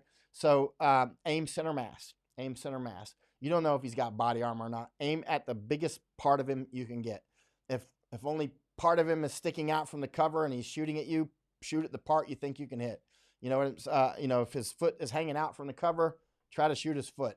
That sort of thing. But Cheryl says my husband's M19 or 1911 is very fave, and he wears it everywhere. 1911 is totally great weapon. I mean, that's one of the best pistols ever made, period. And you know why the United States military went to M1911? It was made in 1911, right? That's why it's called 1911, right? It was because we were using those 38 caliber. Our military was using 38 calibers and shooting people with them, and they wouldn't go down because 38, 38 will obviously kill people, but it's nothing like an M1911. 1911 will put them down, but you still have to make sure it's a proper shot. And M1911 is far more powerful than a 38. A lot more stopping power. Not to get into stopping power and all that stuff, that gets complex. But the main thing is, I would get the largest caliber that you're comfortable with, and then practice. And remember, like with me, I put, oh gosh, I don't know, 100,000 rounds through maybe 22 pistols, right? A lot. I mean, easily many tens of thousands of rounds through 22 caliber pistols, right? So for me, a 22 caliber pistol in my hand is very deadly if I've had a chance to practice with it a lot. Like I haven't practiced in years, so right now I'd probably be, shooting all over the block. But when I'm practicing a lot with it, I'm like, bap, no problem. I can put 2 shots right in the size of this camera lens, like instantly, like bap, no problem. But that's when I'm practicing with it thousands of rounds per week. But now I haven't been for a while. So for, like Delta Dawn or Sally Seal or whatever, right? Green Beret Greg, all these guys that are shooting a lot, then a smaller caliber is fine. That's why you'll see a lot of SEALs and Green Berets and Delta guys. They'll be like, no, we like 9 mil. Some of them will say, because we can carry more ammunition with it. And we're such great shots that, we don't necessarily need the extra power because we know when I pull the trigger, I'm going to probably hit him. You know what I mean? But that's a much higher level. That's like that top 1% of 1% of shooters. But most people, I would say, larger caliber is better. I don't know what myth you're talking about. Let's see. Ashley's asking a good question. Why would electricity fail? I'm clueless. I want to believe none of this is going to really happen. It may not happen. You have 2 young children. I would plan that it will happen. Why would electricity fail? As it has done in other epidemics and pandemics. Remember, there are epidemics and pandemics all the time, every day, all over the world. Infectious disease experts are constantly out there in different places dealing with this, but they're usually not so huge that they're of this scale.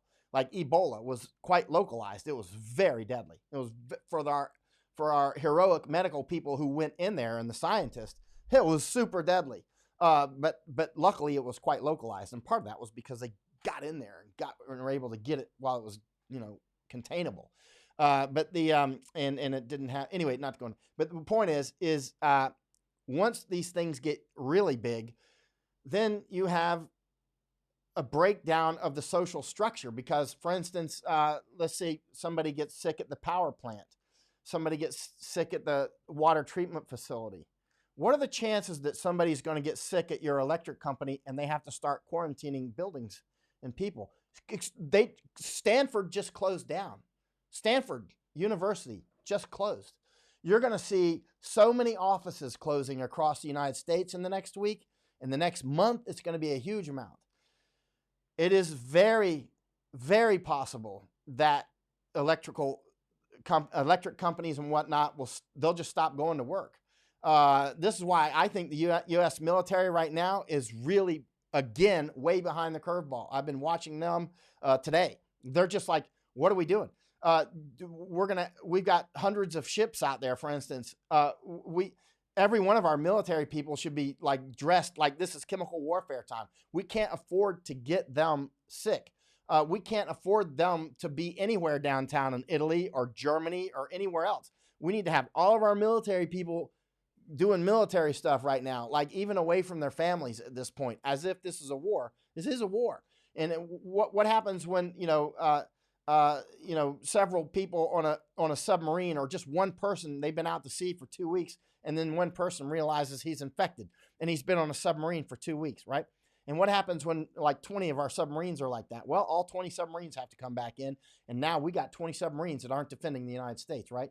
Now all of a sudden we got aircraft carriers sitting in dock empty, right? That's where we can get to instantly, and we can get to that with power and water super fast. It can happen within the next couple months. Super fast. I mean, this is exponential. If you don't understand how exponential functions work, if you spend 5 minutes of your life, write it down, exponential function. Just 5 minutes of your life, go onto YouTube and look up Chris Martinson. He's a good one on peak prosperity. There's a lot of people teach exponential functions. But just 5 minutes of your life. You don't have to learn how to calculate them yourself. It's not important.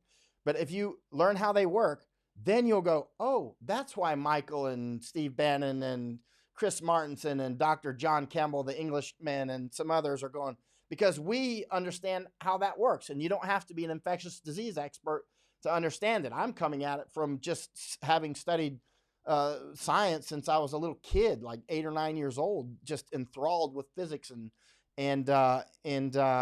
chemistry and that sort of thing. And so the idea of exponential functions is like, it's like I'm as familiar with that as I am with my water filter. I know how to use my water filter. I know how to clean my water filter.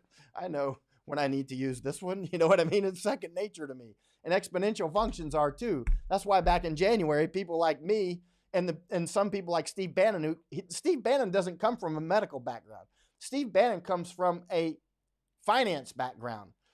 That's where he gets, and he was a naval officer. So he comes from a realistic background as well. So, I mean, when you come from a finance background, you will understand how exponential functions work. Anybody that you know who has an MBA understands how exponential functions work. I read a lot of books on MBA stuff years ago. I've read everything in the book. And, I mean, if I can stick it in my head, I've done it. And I would be reading right now if I weren't talking about stuff like this. But exponential functions are vital to understand why people like me are saying, go get your food. You didn't buy your ammo yet? What's wrong with you? Seriously, go get ammo. Get your food. Get your water filter.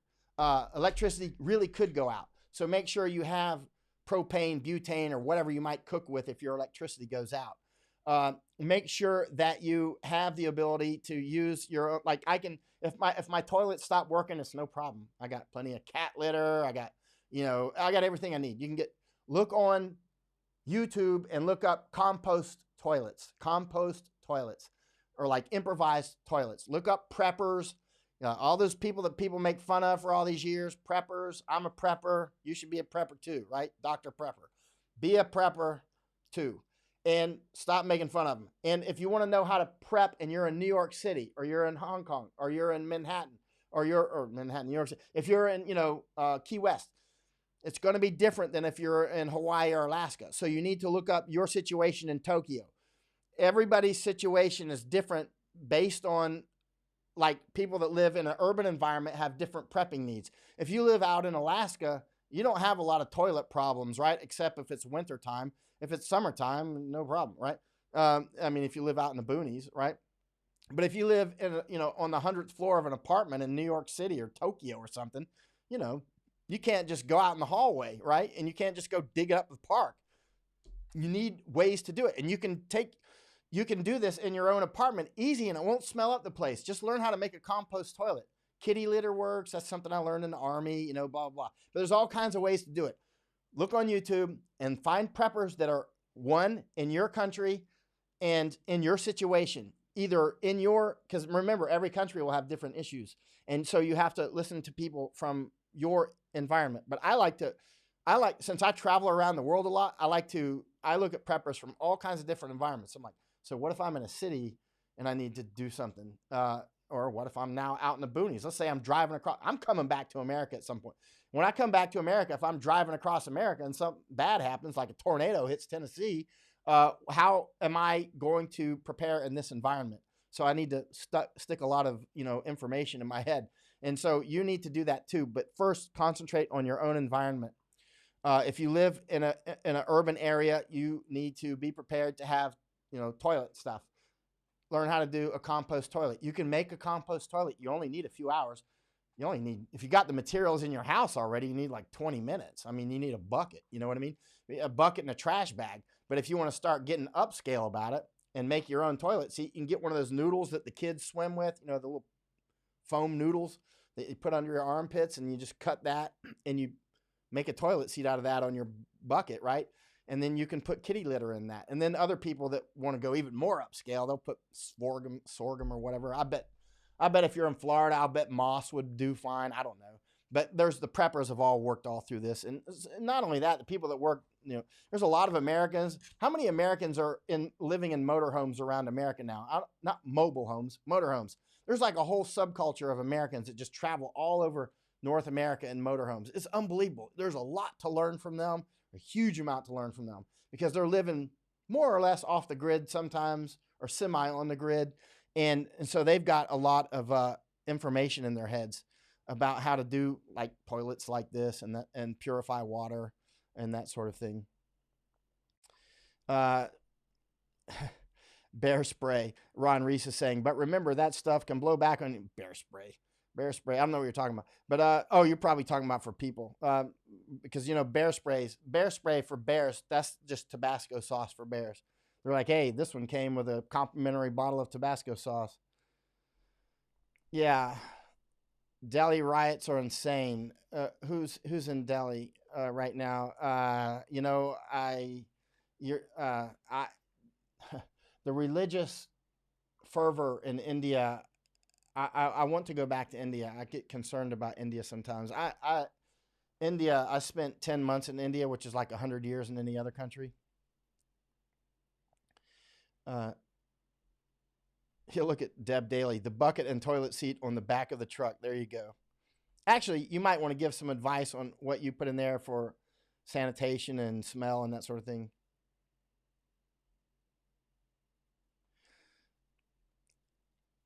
Kathy Wagner Anderson. I live in 40th Fifth Wheel, right next to Truckee River. I hope everything's good up there in Tennessee. I know it's not, actually. Yeah, and like Georgine says, folks living in RVs should be set. Listen, if you can't get food right now, there's other last lines of defense. Right now, there's some places are getting sold out and some are not.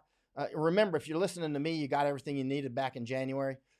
Including masks and all that. Some people are like, again, I didn't need to go buy anything really. I already had a month's supply of everything minimum. And I had all the masks that I got were for other people. And then I got some newer ones that I could use, but I didn't need to buy anything for this. I did plus it up.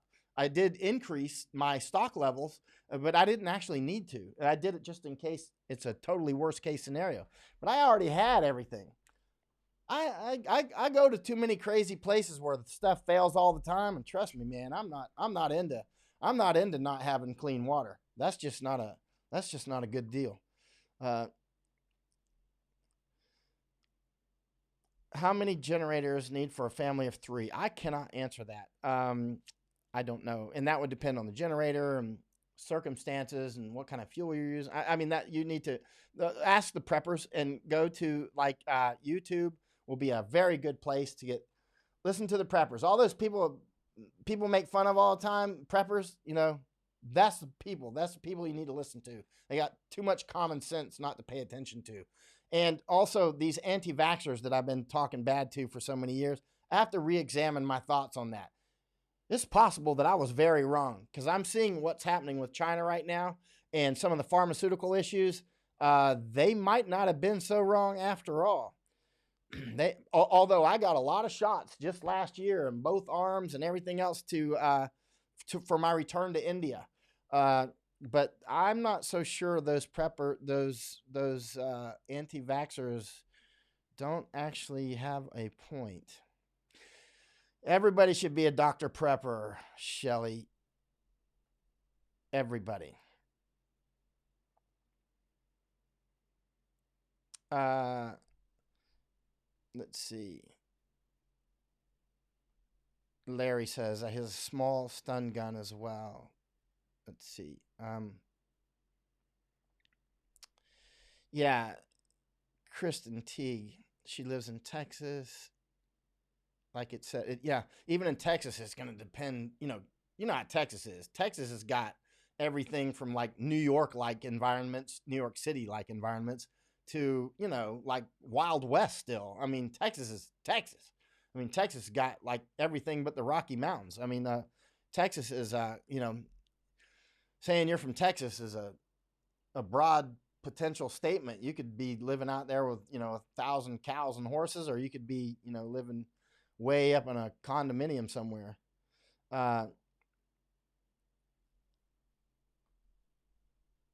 Yeah, I believe the folks living in the RVs, if the ones, a lot of the people that you talk with in RVs, like when I travel around America, I love to talk with them because a lot of times, as I've told you before, Green Berets, the older Green Berets told me when I was younger, whenever you go to these other countries, find the missionaries and talk with them. They know everything about where you're going. They've already been there. Their kids were there. Everything else. Their kids were born. I mean, and likewise, I learned while I was traveling around America, some people that know a lot about things, just stuff that I would like to know, are like these permanent Bedouin Americans that are just like their camels or their RVs, and they just go from state to state. You'll see them; they'll have like all 50 decals, like all the way from Alaska, and you'll see them down in Key West, like, we just got in from Anchorage.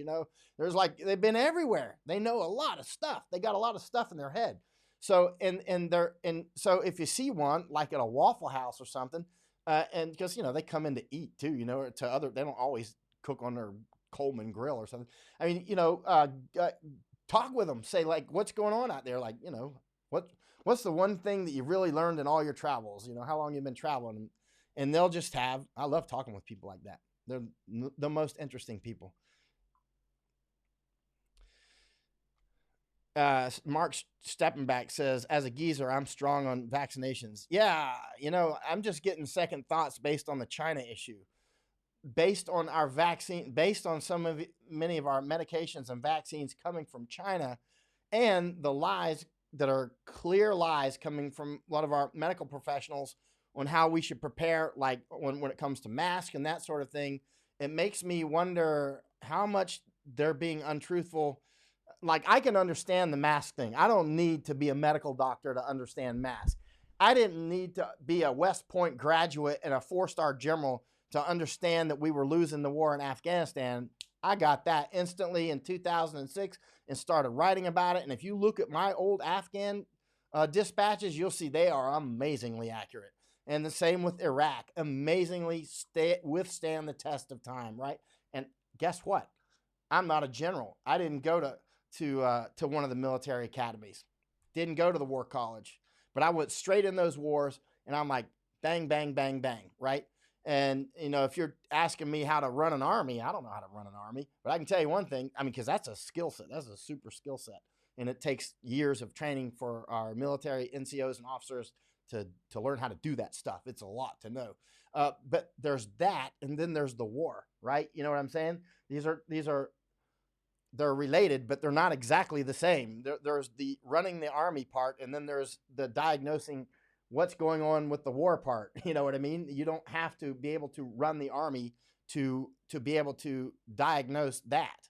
Like, in other words, I don't need to be an orthopedic surgeon to diagnose a compound fracture. Guy gets in a motorbike accident in front of me on Koh Samui Island in Thailand. His femur sticking out of his thigh. You've got a compound fracture. And I'm just as expert at that as somebody who's been practicing orthopedic surgery for 30 years. He's got a bone sticking out of his thigh. He's got a compound fracture, right? Yeah, got it.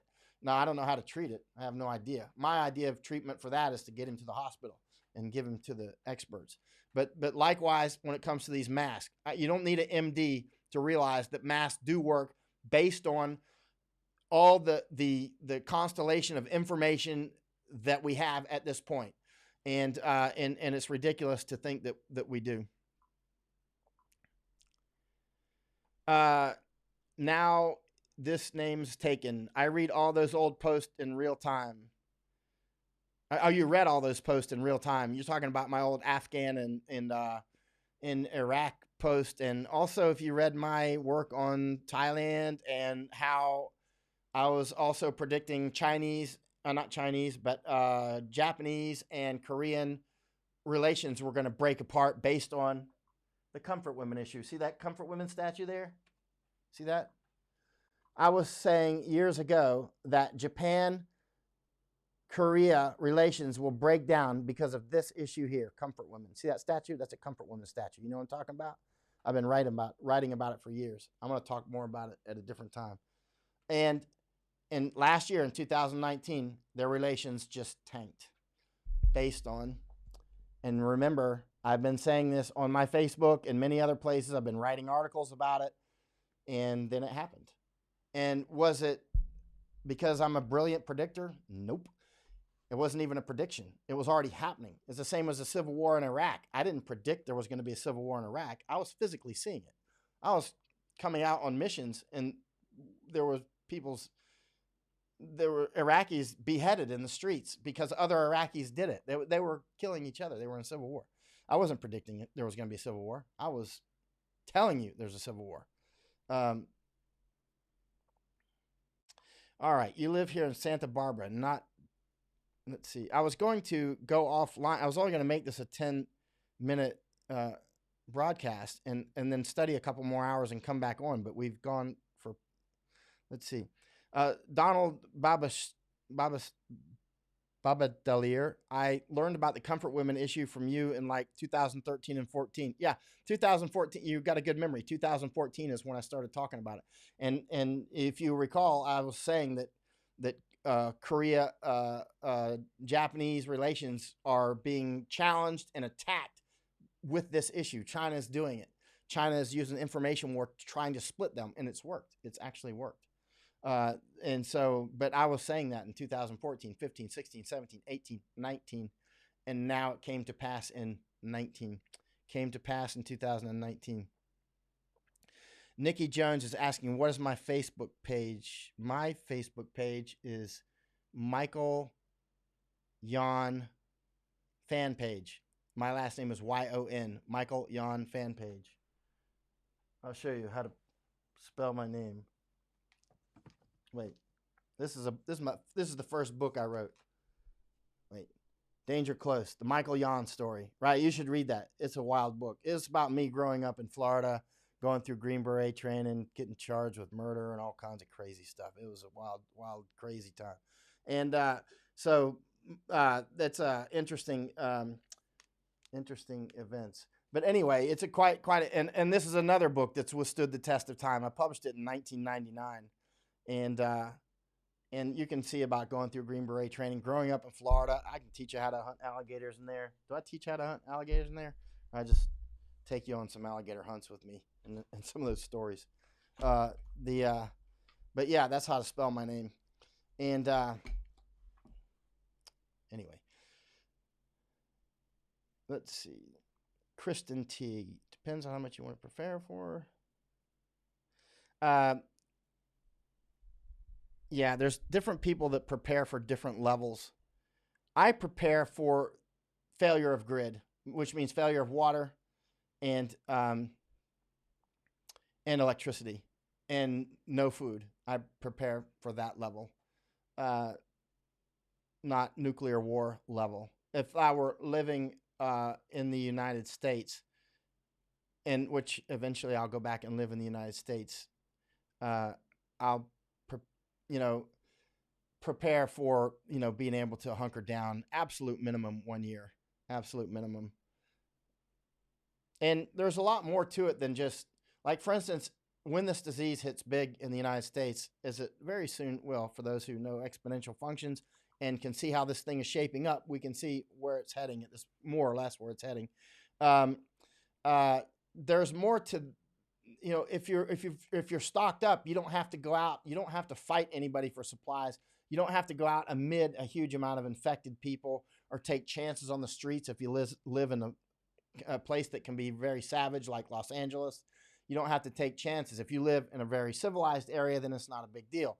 If you live in places that have extremely uncivilized elements, you don't want to be going out among the zombies and stuff and that sort of thing to shop for things that you could have gotten long back. Or if you're sick, or if you have an 86-year-old father or mother at home, you don't want to have to go out and shop any more than you have to, because you might bring the disease back to your grandparents. You don't want to do this stuff. You want to get what you need to get and be prepared to, read my book, Danger Close. You can do that. You can keep your mind off of this stuff. And if that doesn't keep your mind off of it, nothing will. You have a inscribed copy, Robert Jennings says. Jan Benning is interested in my cannibal hunting. That is just the most incredible story. When all this is said and done, and we've beat the Chinese Communist Party, that's why I was in Hong Kong. The Hong Kong freedom fighters, you are awesome. And there's been fighting on tonight. Of course, I was watching it and following live streams and getting information from my friends on the streets. Police are out hitting on people's doors, doing arrests and that sort of thing. Even tonight, or now it's last night, tonight. I pronounced your name correctly. Baba Delir. Good. Thank you, sir. And Michelle Witzel, I saw that statue in Seoul near the Ewa Women's University in Seoul. Yeah, I went to that. I actually photographed that statue. I sat there and watched it for a long time. You'd see people come up and like touch it and like almost cry, and some of them actually would cry.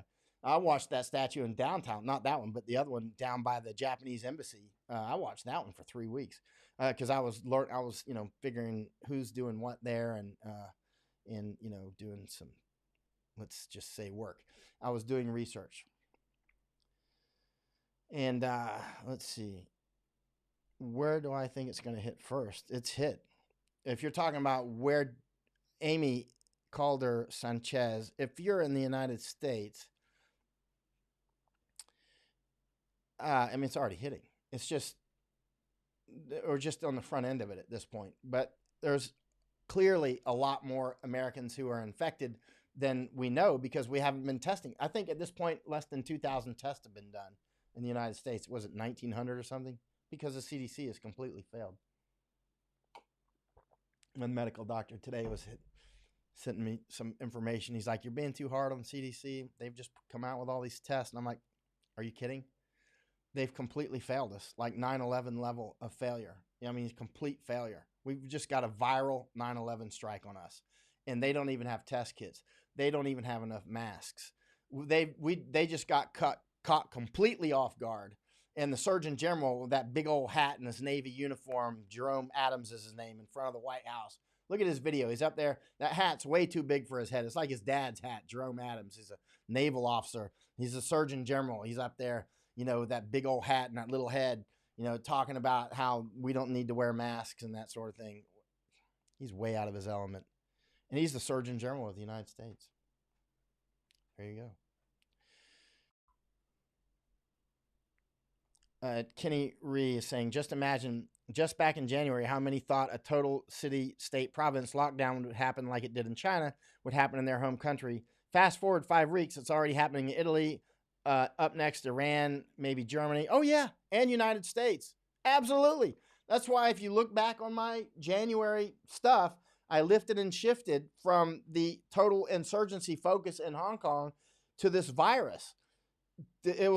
This is the biggest thing that's happened in my whole life. Is this? That insurgency was the biggest news in the world that most people weren't getting because the effects it could have on the Chinese Communist Party. But now this virus, it dwarfs even the Hong Kong insurgency, and it will have a dramatic effect on the Hong Kong insurgency. That's why I keep advising the Hong Kong freedom fighters just to chill out right now, relax. Preserve your health, preserve your family's health, preserve your strength, preserve your resources, and be prepared later to strike. But let's see how this virus does its magic first on the Chinese Communist Party and the Hong Kong government, who is sold out. But right now, preserve energy. The time for the fight is later. Stay off the streets. Some seem to be listening and others not.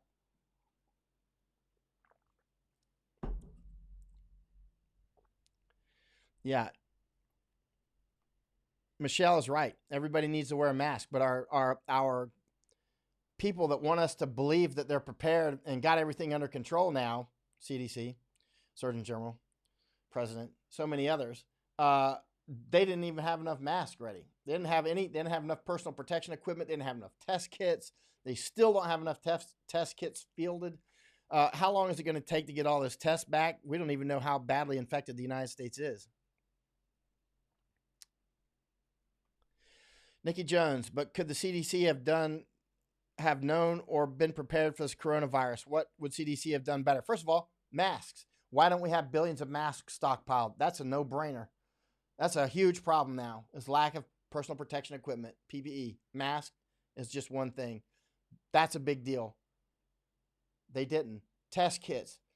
Also, people like me, not an infectious disease expert, Chris Madison on Peak Prosperity, Steve Bannon, none of us being infectious disease experts, have been screaming bloody murder since January that this looks like it's coming, and now it's clearly coming. It's here. I mean, we're at the front end of it. What could they have done better? Well, they're the experts. The first thing they could do better is have masks, something that simple. The second is to recognize back in December that this is severe. That's why we pay them the big bucks. And we just put another $8.3 billion earmarked to the CDC, which is utterly what? We're shoveling coal into a fire that already is not working. Let's just shovel more not working into not working. You know what? Fire all the top management at CDC. Out with the bad. I mean, they've completely mismanaged this. We need to.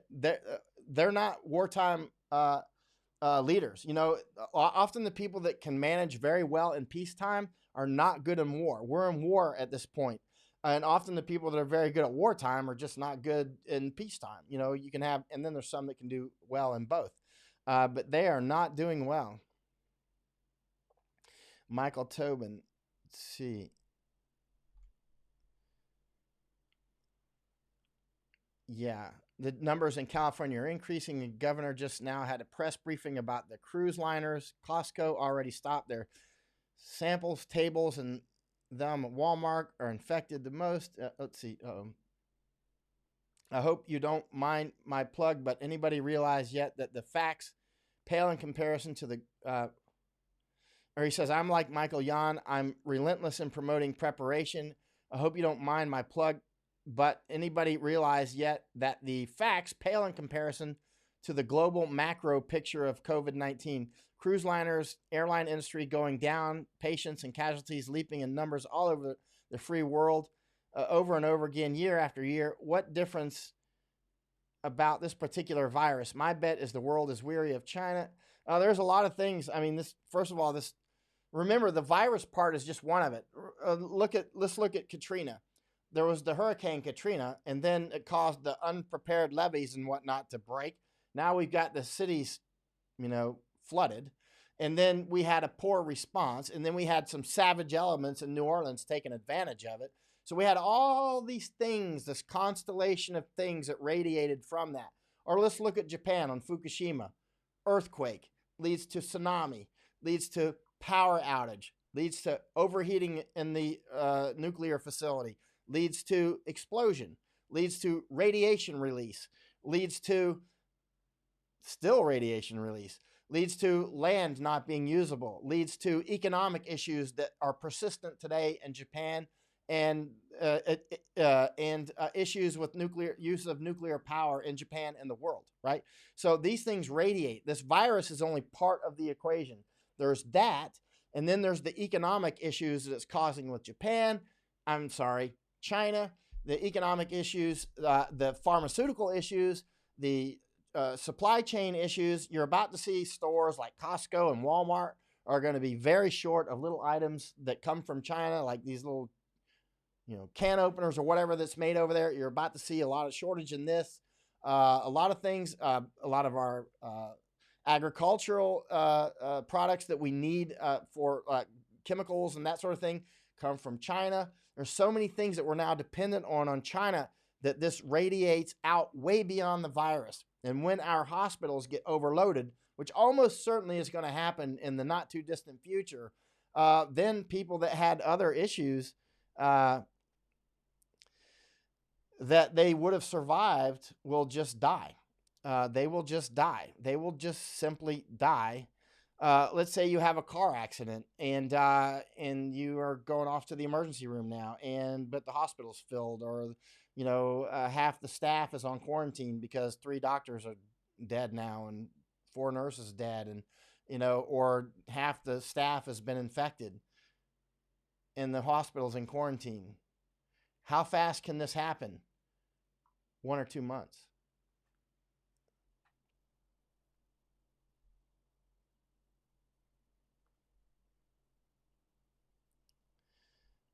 Let's see. Nancy Henrich, I think it is not worth stirring up hysteria. The government can run slowly in their response, but do not underestimate CDC. I don't underestimate the stupidity and the lack of preparedness of the CDC. The CDC has had generations to stockpile masks. They've completely failed. They completely failed in surveillance. They completely failed in getting ahead of it, and as did the World Health Organization, as late as January, refusing to call this a health emergency. Yeah, they've completely failed. I do not underestimate the CDC's ability to fail again, or our military. Why is our military not completely locked down at this point? All of our ships should be out to sea at this point that can get out to sea, or our crews should be on the ships if they have to be in harbor. Like, everybody on the ship, even if the ship is docked right now, because we have to preserve our military, right? But that's not what's going to happen. I know what's going to happen. What's going to happen is they are going to let our Navy and our Air Force and Army and Marines and Coast Guard get infected, and then we're going to have a huge we're going to have a very difficult time fielding our military. It's going to be very difficult. Who is going to... Good grief. CDC. Complete failures. I don't trust them. I do not trust CDC. I don't trust the Surgeon General. In fact, he's earned the opposite.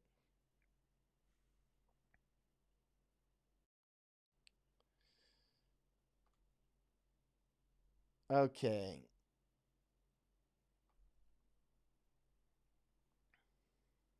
Yeah.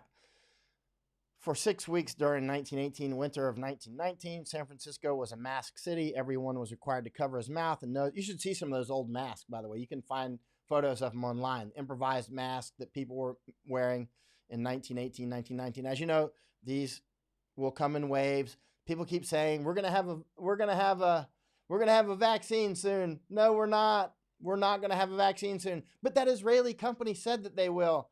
Who cares? They got a lot of free advertisement. And then journalists who don't do any math or something, or don't know how to pick up a phone and call a virologist or something, they're like, yeah, this Israeli company is going to have a vaccine soon. Send it off to trials already. They won't. But they did get a lot of free advertisement. They got their name mentioned hundreds of times in international media. Good move, Israeli company. But it's not going to happen.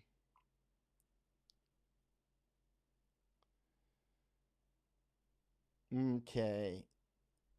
All right. Yeah, the military is not going to.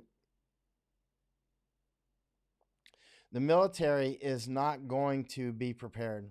If they were going to be prepared, they would have already done it. I've watched some of their podcasts that commanders do and whatnot, and they're in happy places. They're not preparing. They're not preparing. Yeah. Centers for Disease Creation, Peter Michael Sullivan says.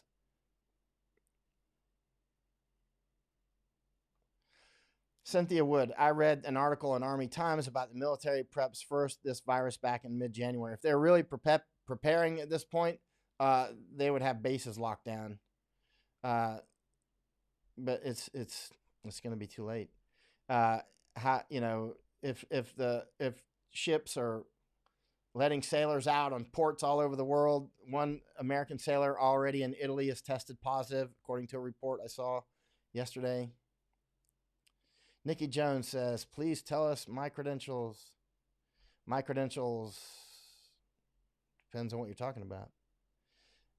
If you want to talk about a war correspondent and sussing out bullshit from governments, I'm really good. Look at my track record. This is my latest book on information war. It just came out last week. Chinese information war. And my predictions on Japanese Korean relations breaking down just came true last year, and so many other things. My credentials are quite good. But if you're new to my work, then that would not be obvious. I just look like somebody sitting in front of some pictures. But if people who followed my work for years know that it's incredibly strong track record. Okay.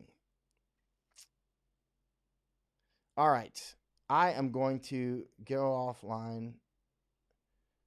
Stephanie says, Bristow, aren't only the old and sick dying from this disease? And the answer to that is absolutely not. Some people in their 30s are dying and whatnot. So it is certainly at this point related to age. And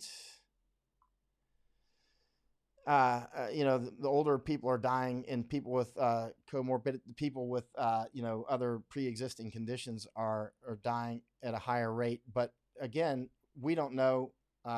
Listen to the infectious disease experts. This thing is mutating. There seems to be two major strains already: the L strain and the S strain. The L strain seems to be the worst. They both seem to be bad, and it's mutating constantly. So, hello in Canada, Nikki Jones. I've been a war correspondent. I first went to war work in 2004 and started, picked up millions of readers in 2005. Actually, Bruce Willis, you can see me on television with him. He wanted to do a movie about my life, but I never finished the book. I stayed in the wars. I stayed in combat. But you can web search Bruce Willis and my name, Michael.Yon, and you'll see stuff like that. I mean, I've done quite a lot of stuff. Let's put it that way.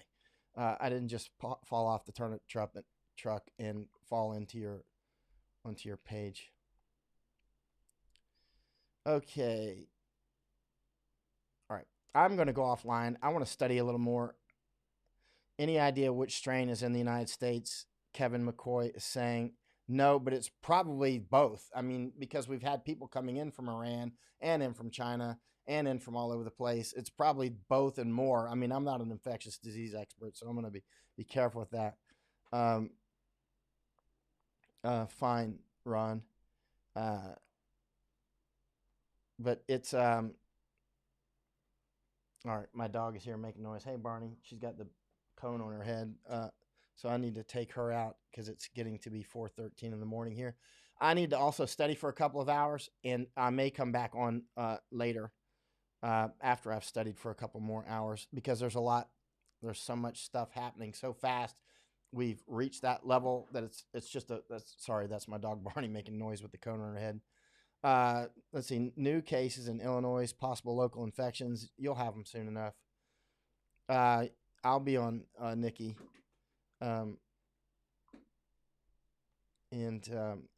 Thank you, Amy. Okay. All right, Barney. All right. Sorry, I need to take my dog out. She's got that cone on her head because I had to take her to the vet today. All right. There's a really good chance I'll be back on in a couple of hours, but I need to study for a couple of hours first. And if not, I'll certainly be on tomorrow night. But there's a high chance I'll be on in just a couple of hours. Thank you, everybody. Thank you for supporting my work on Patreon, PayPal, Venmo, all those ways. It's very vital. That's how I operate and have since 2005. And I need to study. I'll be back. Mike out. And end broadcast.